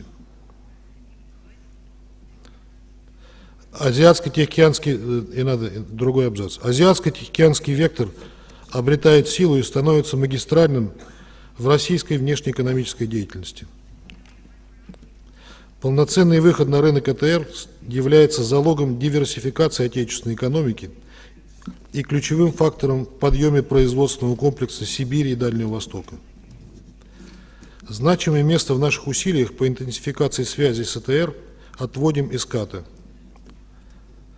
располагающий универсальным мандатом и составом участников, а также солидным экспертным потенциалом.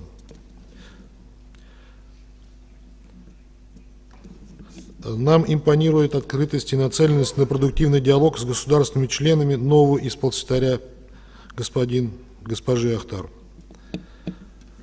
В соответствии с решением правительства Российской Федерации наш ежегодный добровольный взнос в ESCAP в размере $1,2 миллиона США переведен на постоянную основу. Вместе с секретариатом комиссии приступаем к развертыванию очередного междисциплинарного пакета проектов по содействию интеграции и наращиванию конкурентоспособности государств АТР. Мы готовы к сотрудничеству с комиссией по всему спектру вопросов ее программной деятельности.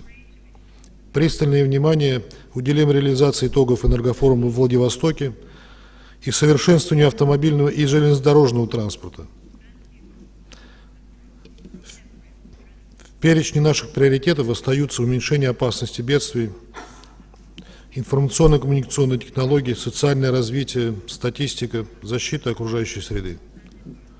Предусматриваем отдельные проекты для поддержки специальной программы для экономик Центральной Азии и малых островных развивающихся государств. Последовательно расширяем сотрудничество со странами региона и в других форматах. Благодаря поддержке партнеров весомыми результатами отмечены председательство России в АТЭС в 2012 году и в группе 20 в 2013 году.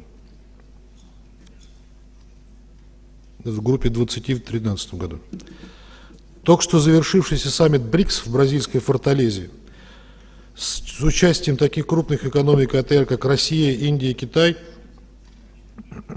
увенчался договоренностями об учреждении пула валютных резервов и Банка развития с суммарным капиталом в $200 миллиардов США.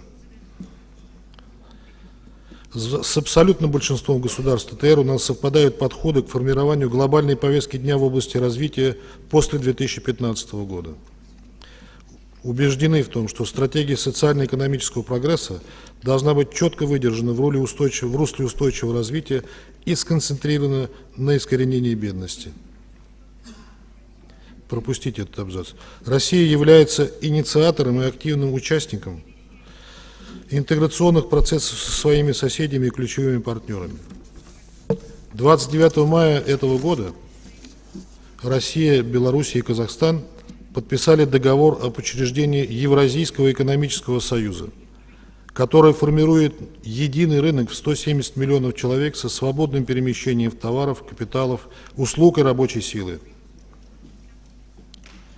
Предшествовавший ЕАЭС таможенный союз увеличил за последние 3 года внутренний оборот в блоке на 50%.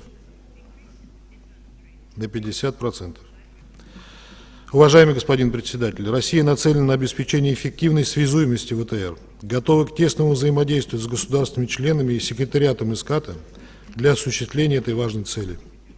Рассчитываем на то, что углубление интеграции ВТР придаст мощный заряд социально-экономическому прогрессу и повышению благосостояния народов региона. Благодарю вас. Thank you very much.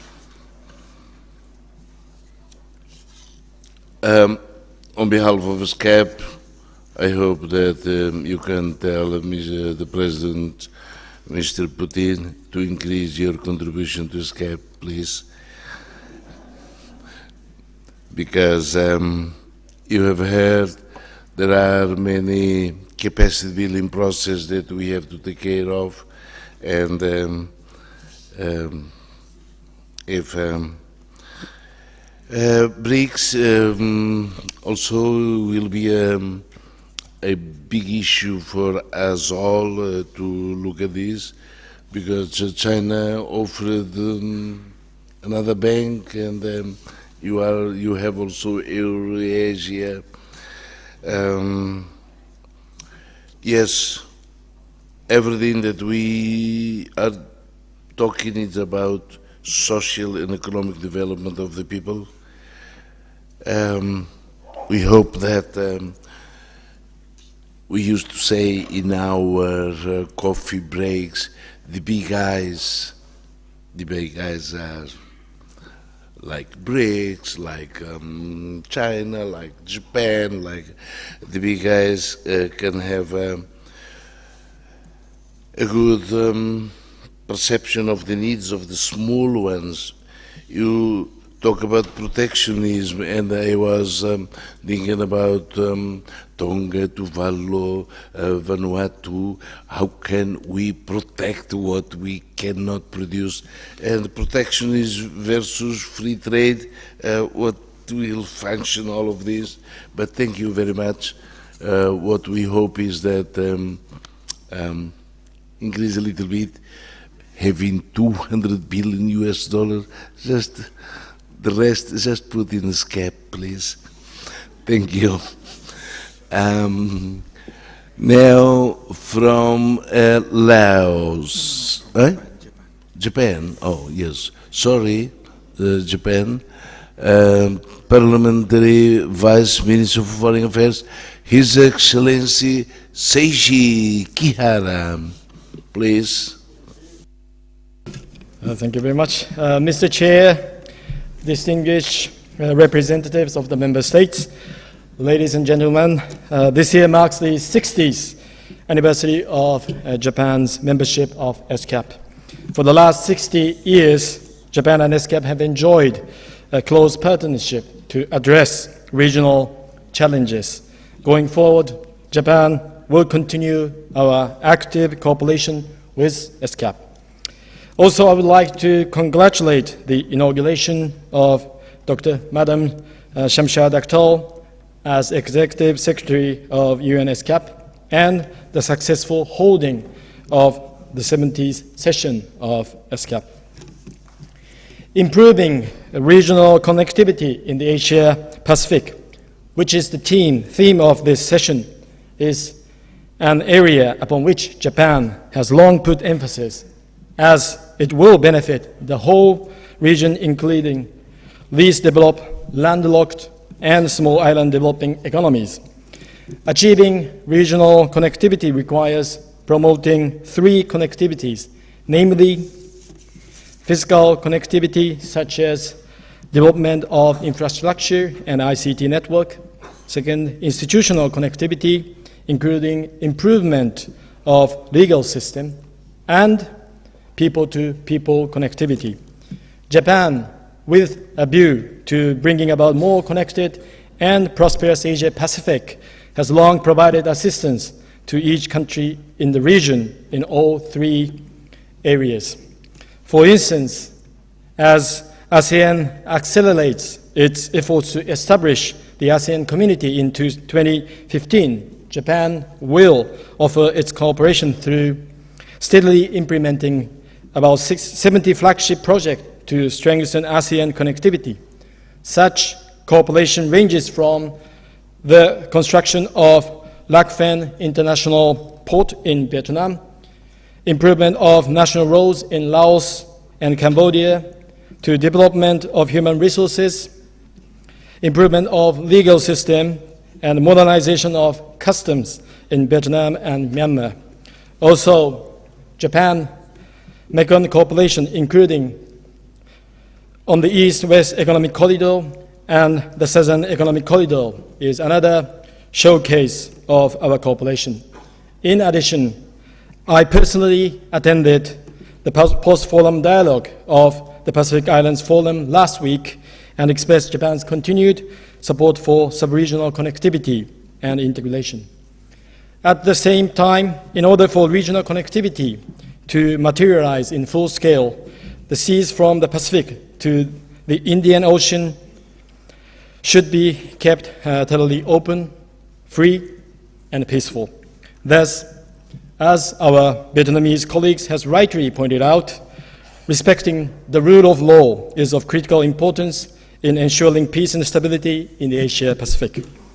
Then I would like to briefly touch upon the close relationship between the regional connectivity and disaster risk reduction.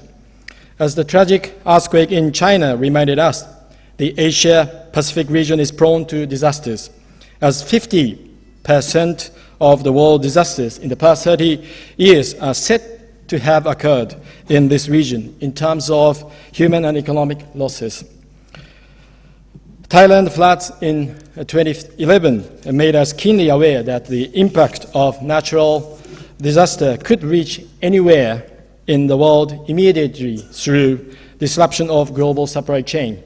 Thus, it is essential to introduce the perspective of disaster risk reduction in the development, planning, and policies towards building resilient social foundation and further regional connectivity.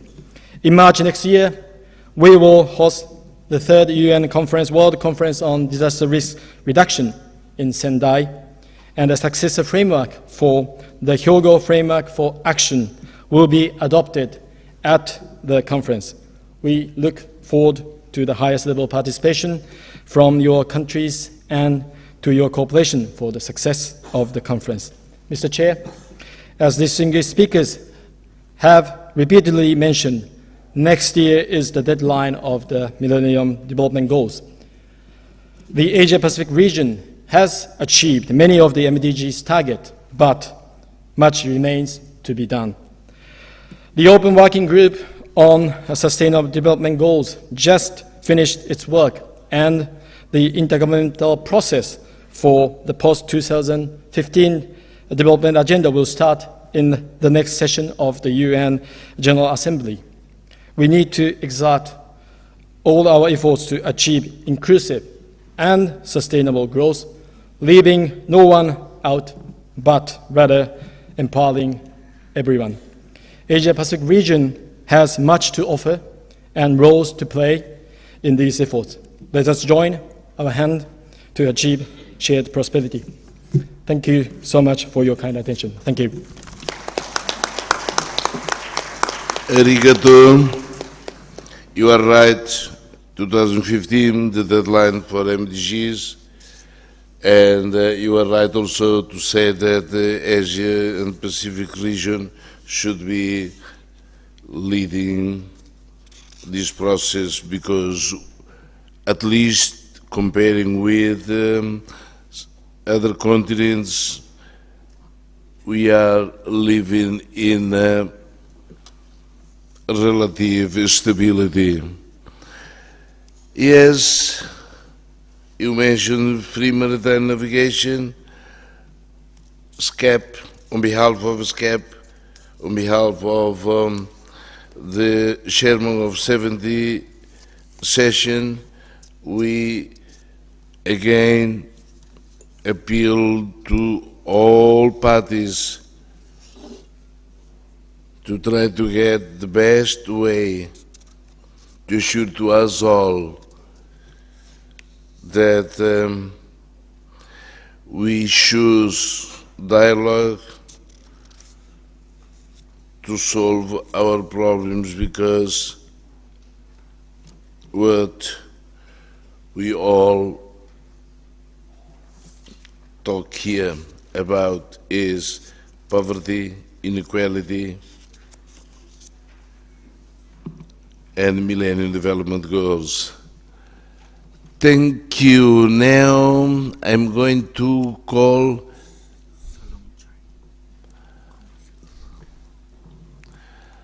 His Excellency Salem Chai Komasit, Vice Minister for Foreign Affairs from Laodipia.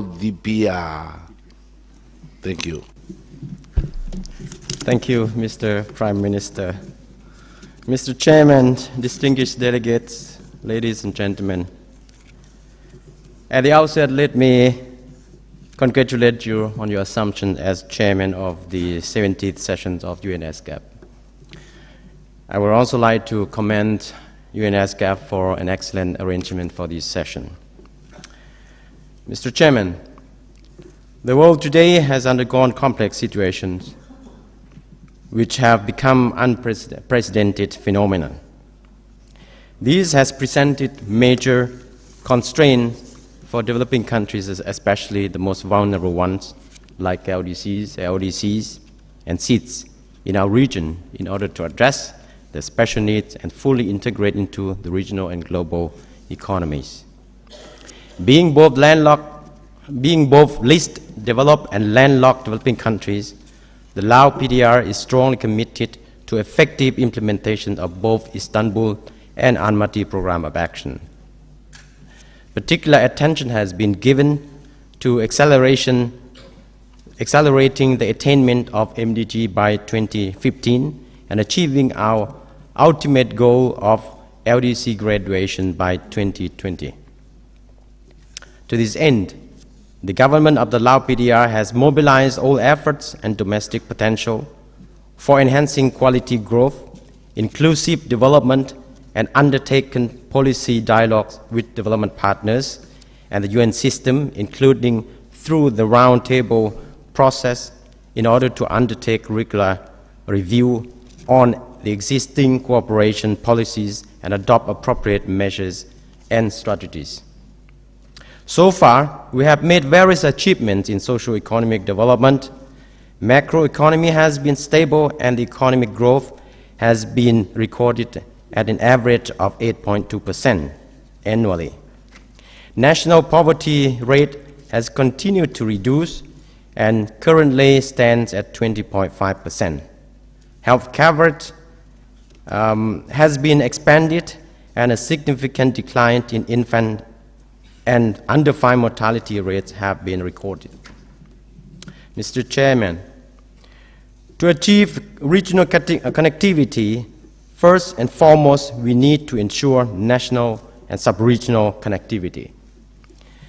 In this context, the Lao government has identified transport network as a key element of national plans in order to develop linkages between national roads and enhance connectivity with the neighboring countries within the greater Mekong sub-region and other regional mainstreams.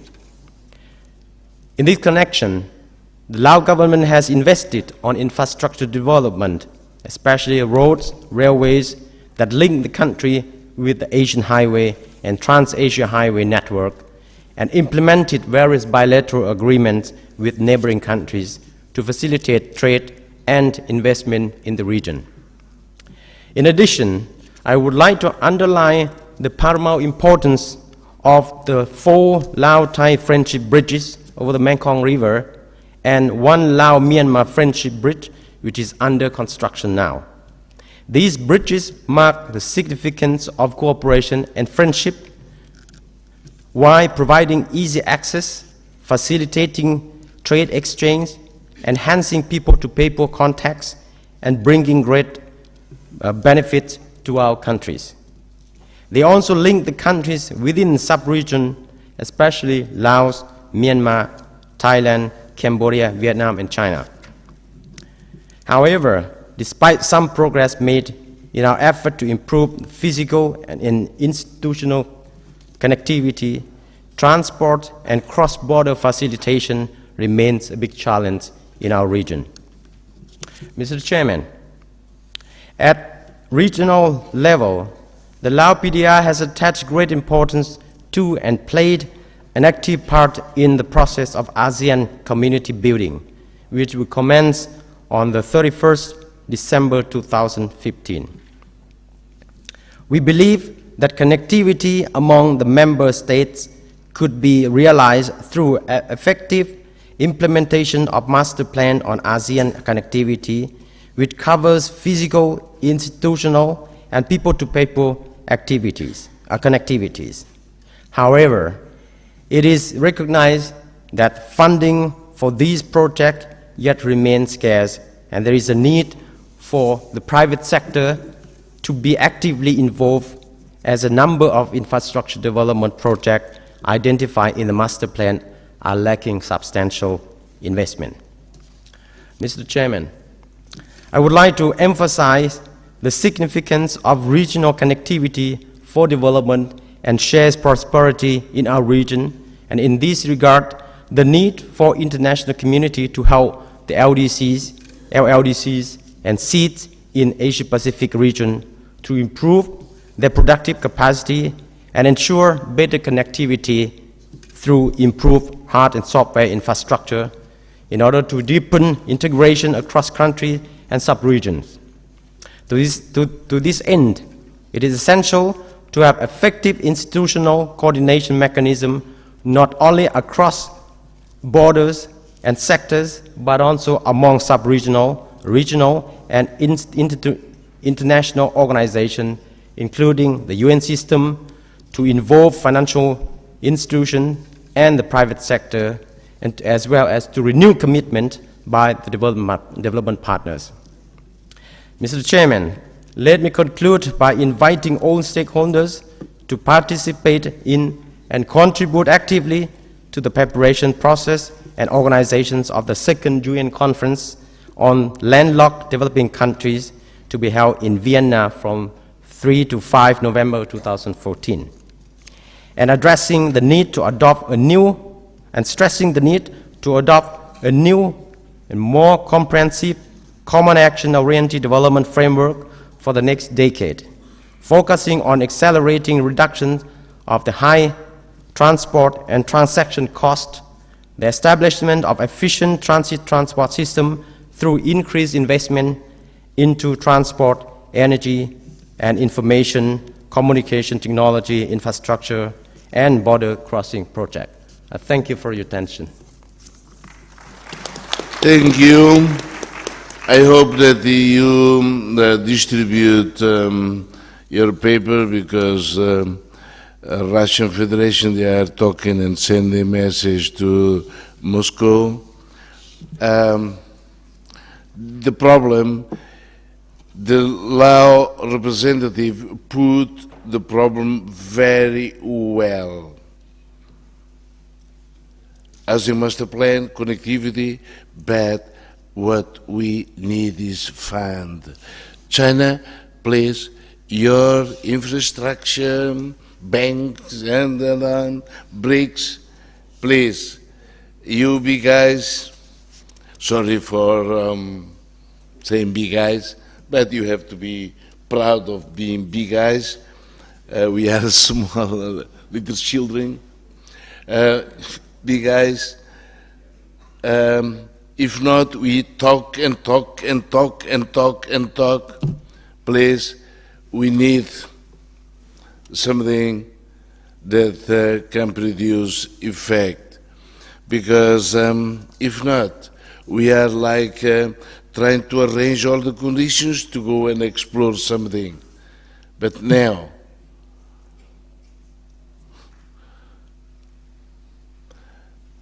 if we all are oriented to create better conditions for the life of millions and billions of people, please,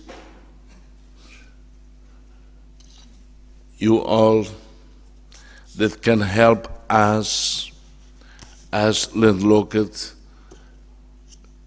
economically fragile, weak,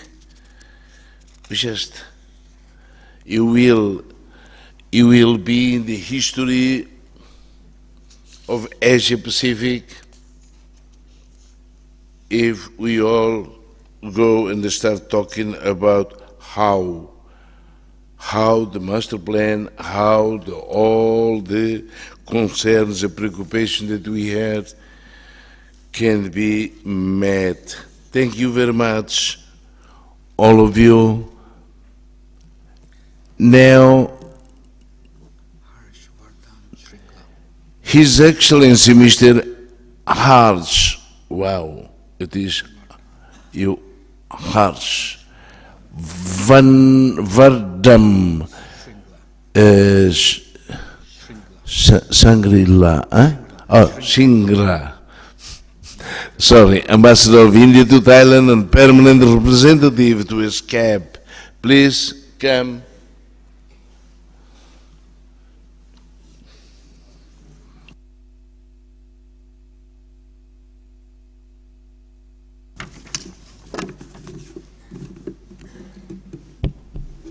Mr. Chairman, His Excellency Mr. Guzmao, thank you for the introduction. Deputy Executive Secretary of UN ESCAP, Excellencies, Ministers, distinguished delegates, ladies and gentlemen. I wish to begin by underlining the strong commitment of the Government of India for UN ESCAP and its role in regional cooperation.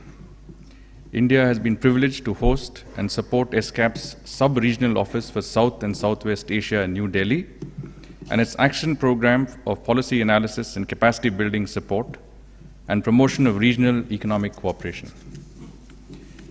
Since its inception over 60 years ago, UN ESCAP as a regional UN commission has made significant contributions to our region. India has actively engaged with UN ESCAP on all its major regional initiatives. These have included a focus on rebuilding modern transport connectivity for the region dating back to the 1950s. With the onset of rapid globalization, connectivity issues have attained a growing importance for promoting prosperity. The Asia-Pacific region has benefited from globalization and emerged as a significant pole of global economic activity. There remains, however, areas where the potential for trade and connectivity are yet to be fully realized. We are convinced that realizing this potential will greatly enhance economic growth and development opportunities available to all concerned. Mr. Chairman, the newly elected government in India is deeply committed to regional cooperation and connectivity. The Prime Minister of India, Mr. Narendra Modi, invited all leaders of the South Asian Association for Regional Cooperation, SAARC, to attend his inauguration ceremony. In a letter to the Prime Minister of Bangladesh, Her Excellency Sheikh Hasina, the Prime Minister stated, and I quote, "I sincerely hope we can all work together to foster a new era of cooperation and connectivity across the South Asian region, which will ignite our collective surge to prosperity." Unquote. His thought resonates with the theme of this session. Shared prosperity through inclusive development is also an important focus of the new government's development strategy. India is fully committed to achieving the Millennium Development Goals and is an active partner in discussions contributing to the post-2015 development agenda and sustainable development goals. Considerable success has been achieved in the last couple of decades by the governments of our region in implementing the policies that have lifted hundreds of millions of their people out of poverty. However, significant challenges remain. As the Executive Secretary has stated in her opening remarks, a vast percentage of global poverty is concentrated in our region. Billions of people continue to lack access to modern energy sources, adequate housing and other basic services, education and employment opportunities. Meeting these challenges call for continued focus on poverty eradication and inclusive and sustainable development through infrastructure development, creation of employment opportunities, provision of education and healthcare, etc. Fostering industrialization to create new productive job opportunities for India's youthful population is a key focus of our development strategy. India is also seeking to reinvest in agriculture to catalyze another technology-driven green revolution through higher productivity for food security.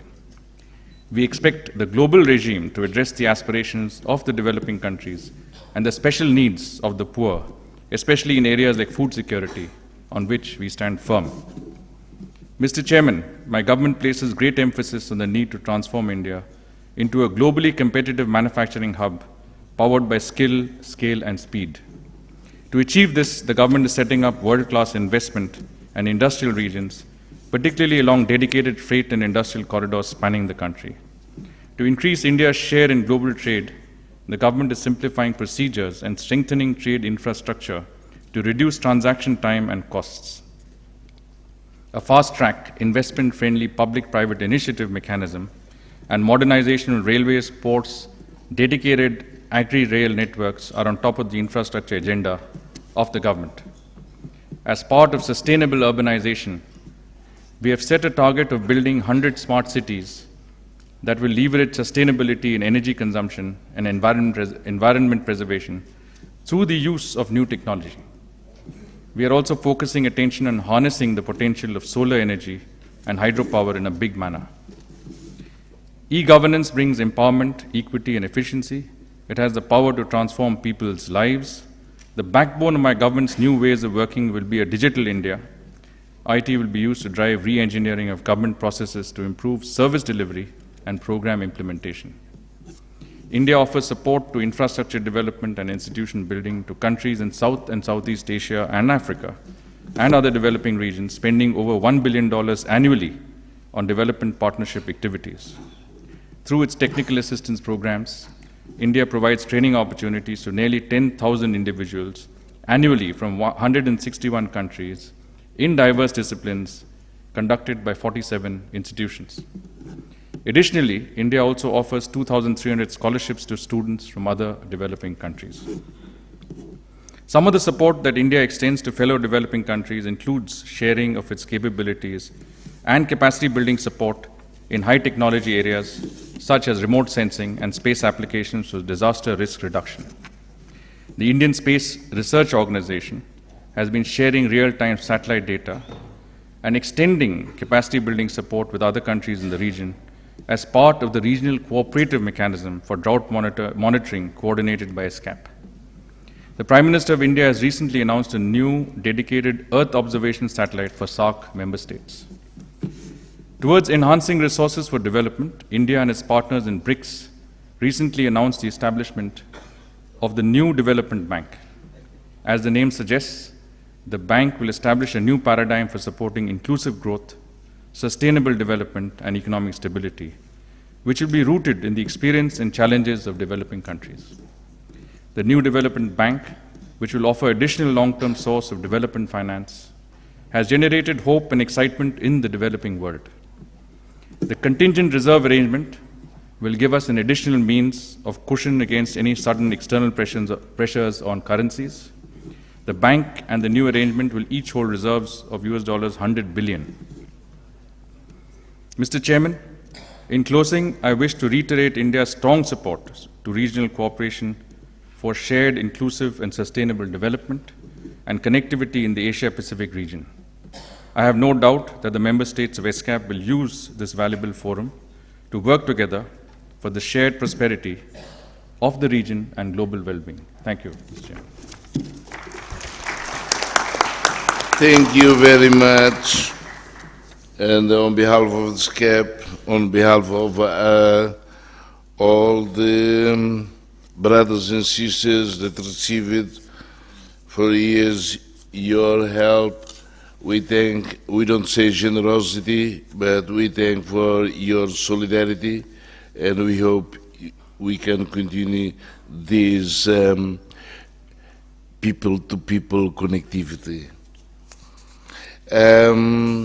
Yes, the new paradigm, BRICS, new paradigm.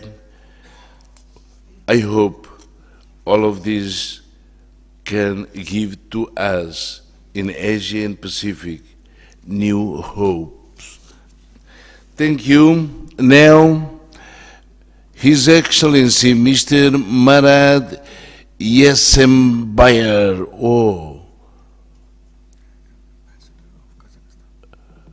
Ambassador of Kazakhstan and Permanent Representative to ESCAP. Oh, you are here already. You didn't wait for me to call you. Oh. Thank you, Mr. Chairman. Mr. Chairman, dear Excellencies, distinguished delegates. First of all, let me express my sincere gratitude to UN ESCAP for excellent organization of this session of Commission. Mr. Chairman, the regional connectivity becomes extremely important for enhancing cooperation and strengthening of regional integration for shared prosperity. In this regard, let me highlight key priorities of economic and social policy of Kazakhstan in this direction. The dynamic growth of political and economic development in Asia requires an expansion of bilateral and multilateral relations with the Asia-Pacific region. For more than 20 years, the Republic of Kazakhstan is committed to the goals and objectives of the United Nations. We are all now actively involved in the process of harmonizing the agenda for sustainable development for the period after 2015. And Kazakhstan fully supports this process.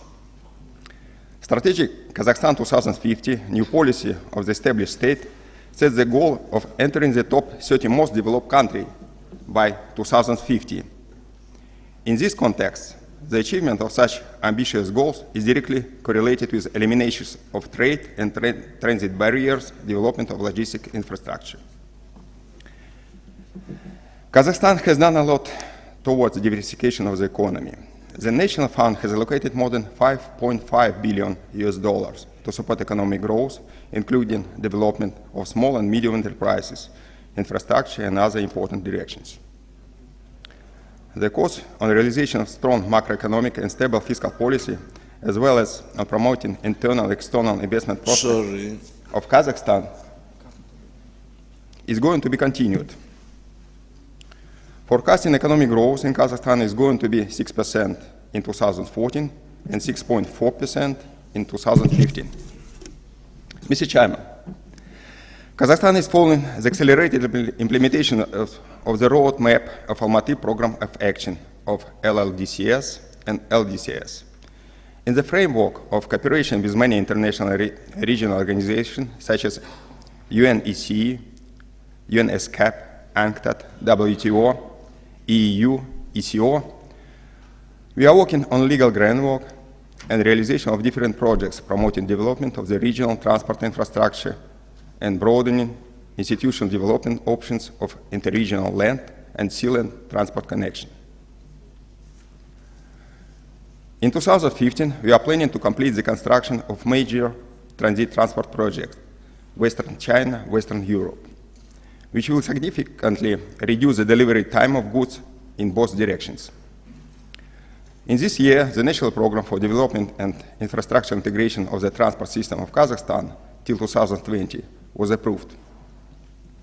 We also actively are working on simplifying procedure for foreign and local investors, including amending legislative framework so the rights of investors will be better protected.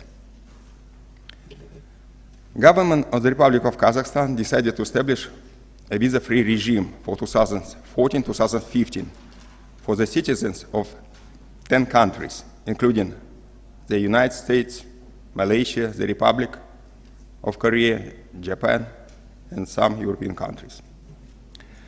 The signing of Eurasian Economic Union Agreement in Astana on May 29, 2014 by President of Kazakhstan, Belarus, and Russia became one of the historical events on expansion of the trade zone and simplification of custom barriers.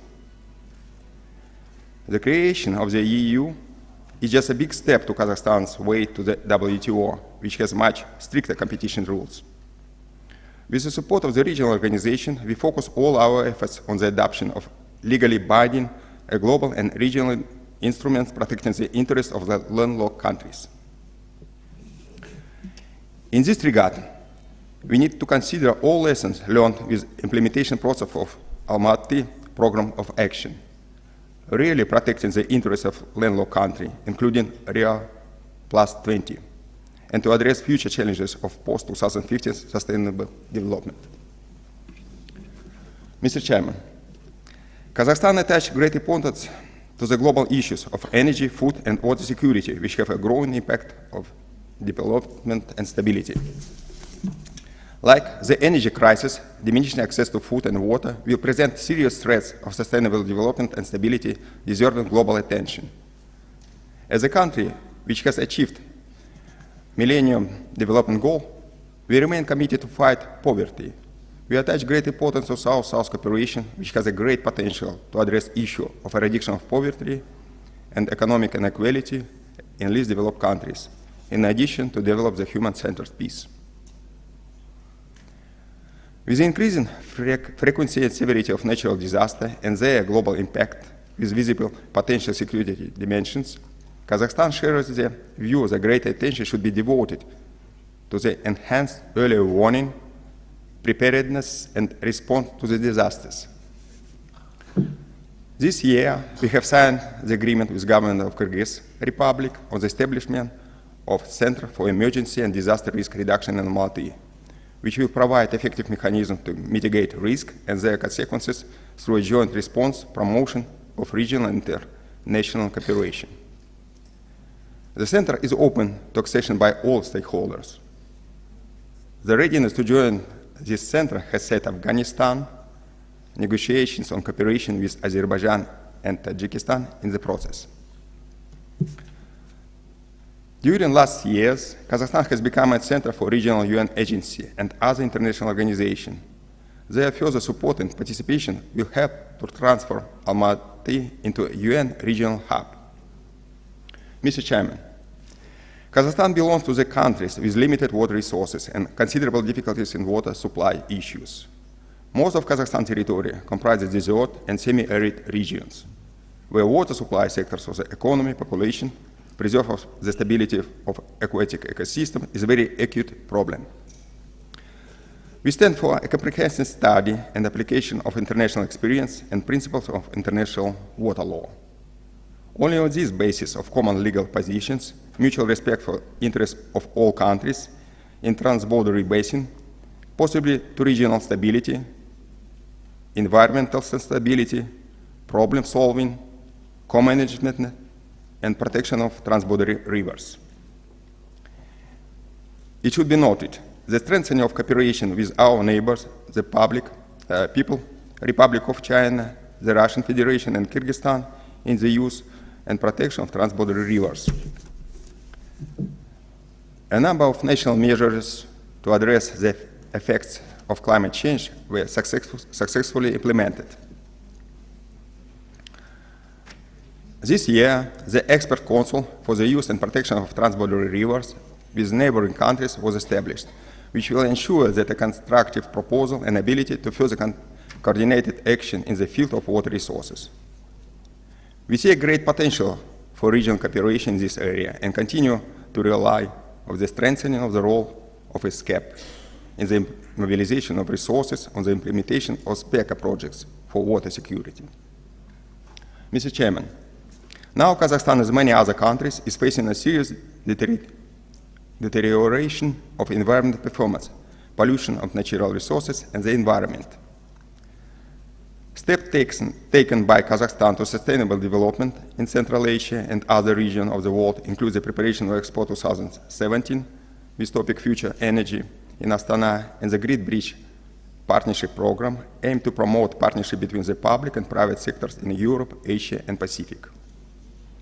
We call upon the member states of the region to take an active part in their work. Kazakhstan has always advocated for a comprehensive and effective cooperation on all aspects of sustainable development through greater exchange of information, best practice, and lessons learned. We express our support for the initiatives of Eurasian and ESCAP, which make a significant contribution in the regional knowledge platform of sustainable development. Only together we can make a real progress in addressing common global challenges facing us for sharing prosperity. Thank you for your attention. Thank you very much. You raise questions that seems very, this is global, not only Asia Pacific,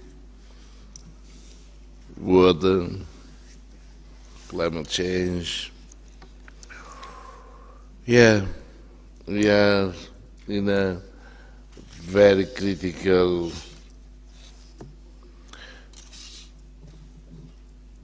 juncture of this planet as responsible for the lives of our people. At least we put emphasis on freeing them from all the disease, hunger, anxiety, to fulfill also their dreams as human beings with the rights to live in a decent conditions. Now, wow, Bapak Yang Mulia Mr. Lutfi Rauf, Duta Besar Extraordinary and Plenipotentiary Permanent ESCAP, please, from Indonesia.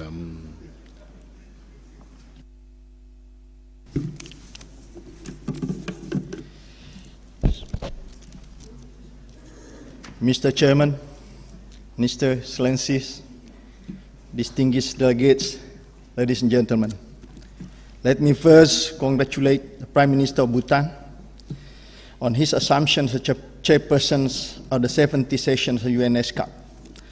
I would like also to acknowledge the chair of 69 sessions, His Excellency Mr. Sanana Gusmao, the Prime Minister of Timor-Leste, for the excellent leadership he has shown. Allow me also to thank you, Excellency, for your kind words to my country and my President in your early statement. Thank you very much. I would like also to thank the Executive Secretary of UN ESCAP and the Secretariat for preparing and organizing these sessions.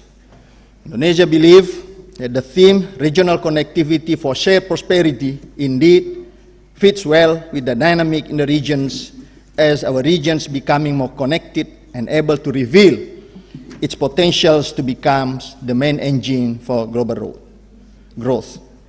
Mr. Chairman, Excellencies, ladies and gentlemen, Asia and the Pacific is facing a pressing issue of strengthening connectivity, in which connectivity means that a person is able to pursue a broad range of opportunities. The opportunities include, among others, economic aspects, access to infrastructures and other social services. In attaining this opportunity and facing challenges, our regions need to maximize convergence of peoples, goods, services, and economic hubs through connectivity. Improving connectivity, therefore, becomes a critical priority.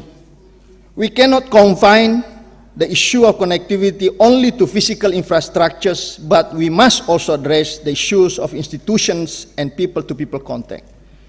Today, our means to connect have tremendously changed.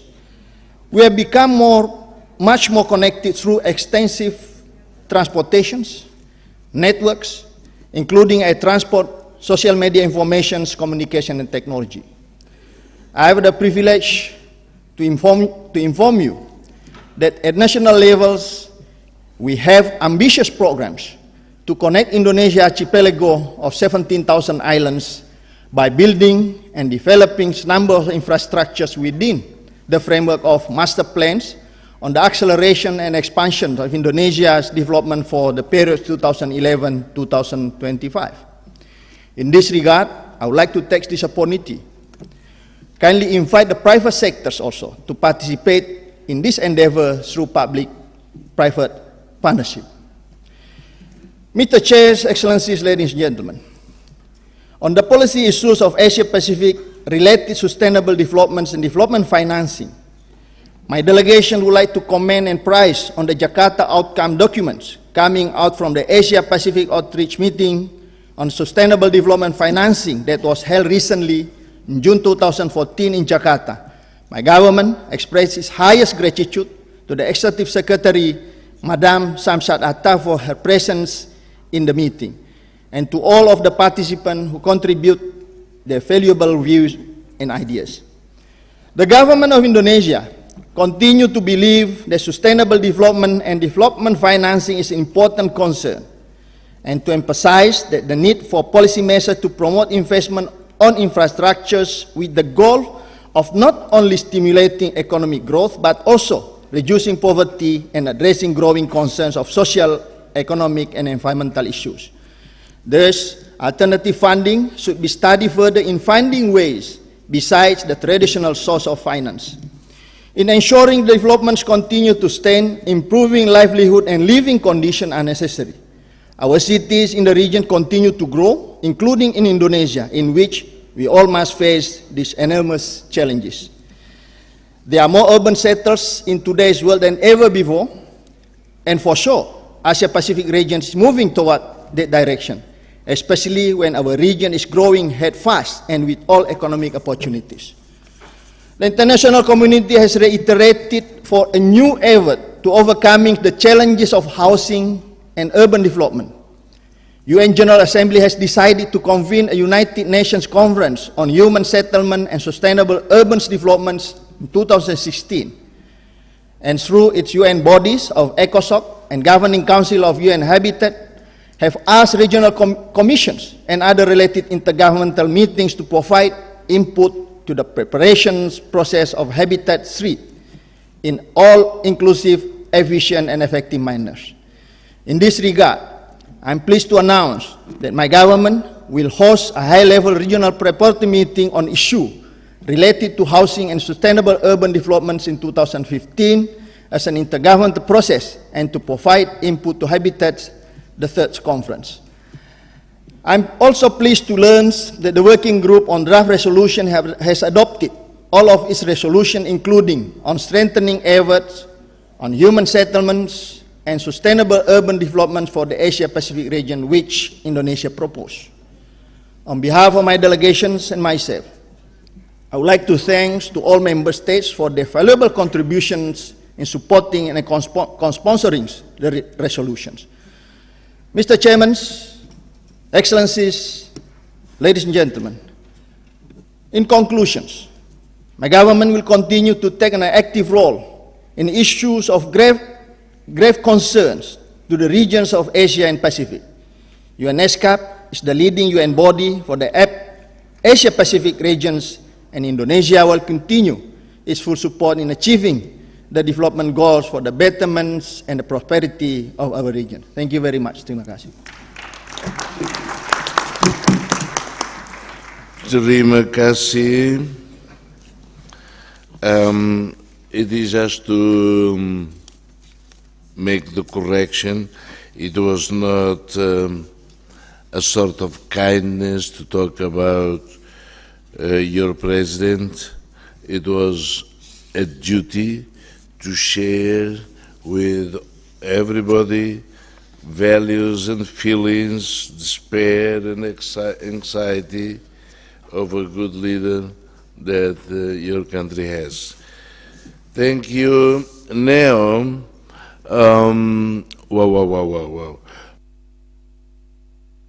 maybe the secretary will have an announcement, and I guess that it will be because of empty hall. He will say that we will continue to stay here until midnight. Please. Thank you, Mr. Chair. Indeed, you are most welcome to continue to stay here until midnight. I just have 4 quick announcements to make before we adjourn the session. The first announcement is that an evaluation questionnaire has been distributed to each delegation to seek your views on the relevance, effectiveness, and quality of the 70th session of the Commission. We encourage each delegate to please take a few minutes to fill the questionnaire to help us improve future sessions. Although you are welcome to fill the paper version that has been distributed, in an effort to strengthen our move towards paper-smart meetings, we encourage using the online version if possible. The link, I'm told, will be shown. There it is. The link is shown on the screen. We recommend completing the questionnaire at the end of the Commission session. However, if you must depart early, kindly complete the questionnaire prior to your departure. If you are using the paper version, please drop off the completed questionnaires in one of the boxes located near the exit door. Thank you for taking the time to provide us with your feedback. Secondly, the draft report of the 78th session is now available in each delegation's pigeonholes and also at the Commission website. Delegates will recall, as stipulated in Resolution 69/1, the report to be adopted by the Commission consists of the decisions and resolutions as well as organizational matters. A draft recording of proceedings will be prepared by the Secretariat and circulated to governments 15 days after the conclusion of this session. There will be a 15-day period for comments, after which the draft record of proceedings will be finalized and published as a report on the Commission. Fourthly, tomorrow the session will start in this hall at 9 a.m. sharp. And my last announcement is that the government of Thailand has kindly invited all delegates to a reception this evening. They have also arranged for coaches to depart for the Pullman Hotel from in front of the UNCC. And these buses will take you there and bring you back to the UNCC at 8:30 p.m. Tonight. Thank you very much. If you don't have transportation, we will have tuk-tuk in front there. Thank you very much. You are brave. The other that tomorrow we will take note of each one. You here until now. You are brave. The other are what? Lazy. See you later. See you tomorrow. Thank you very much.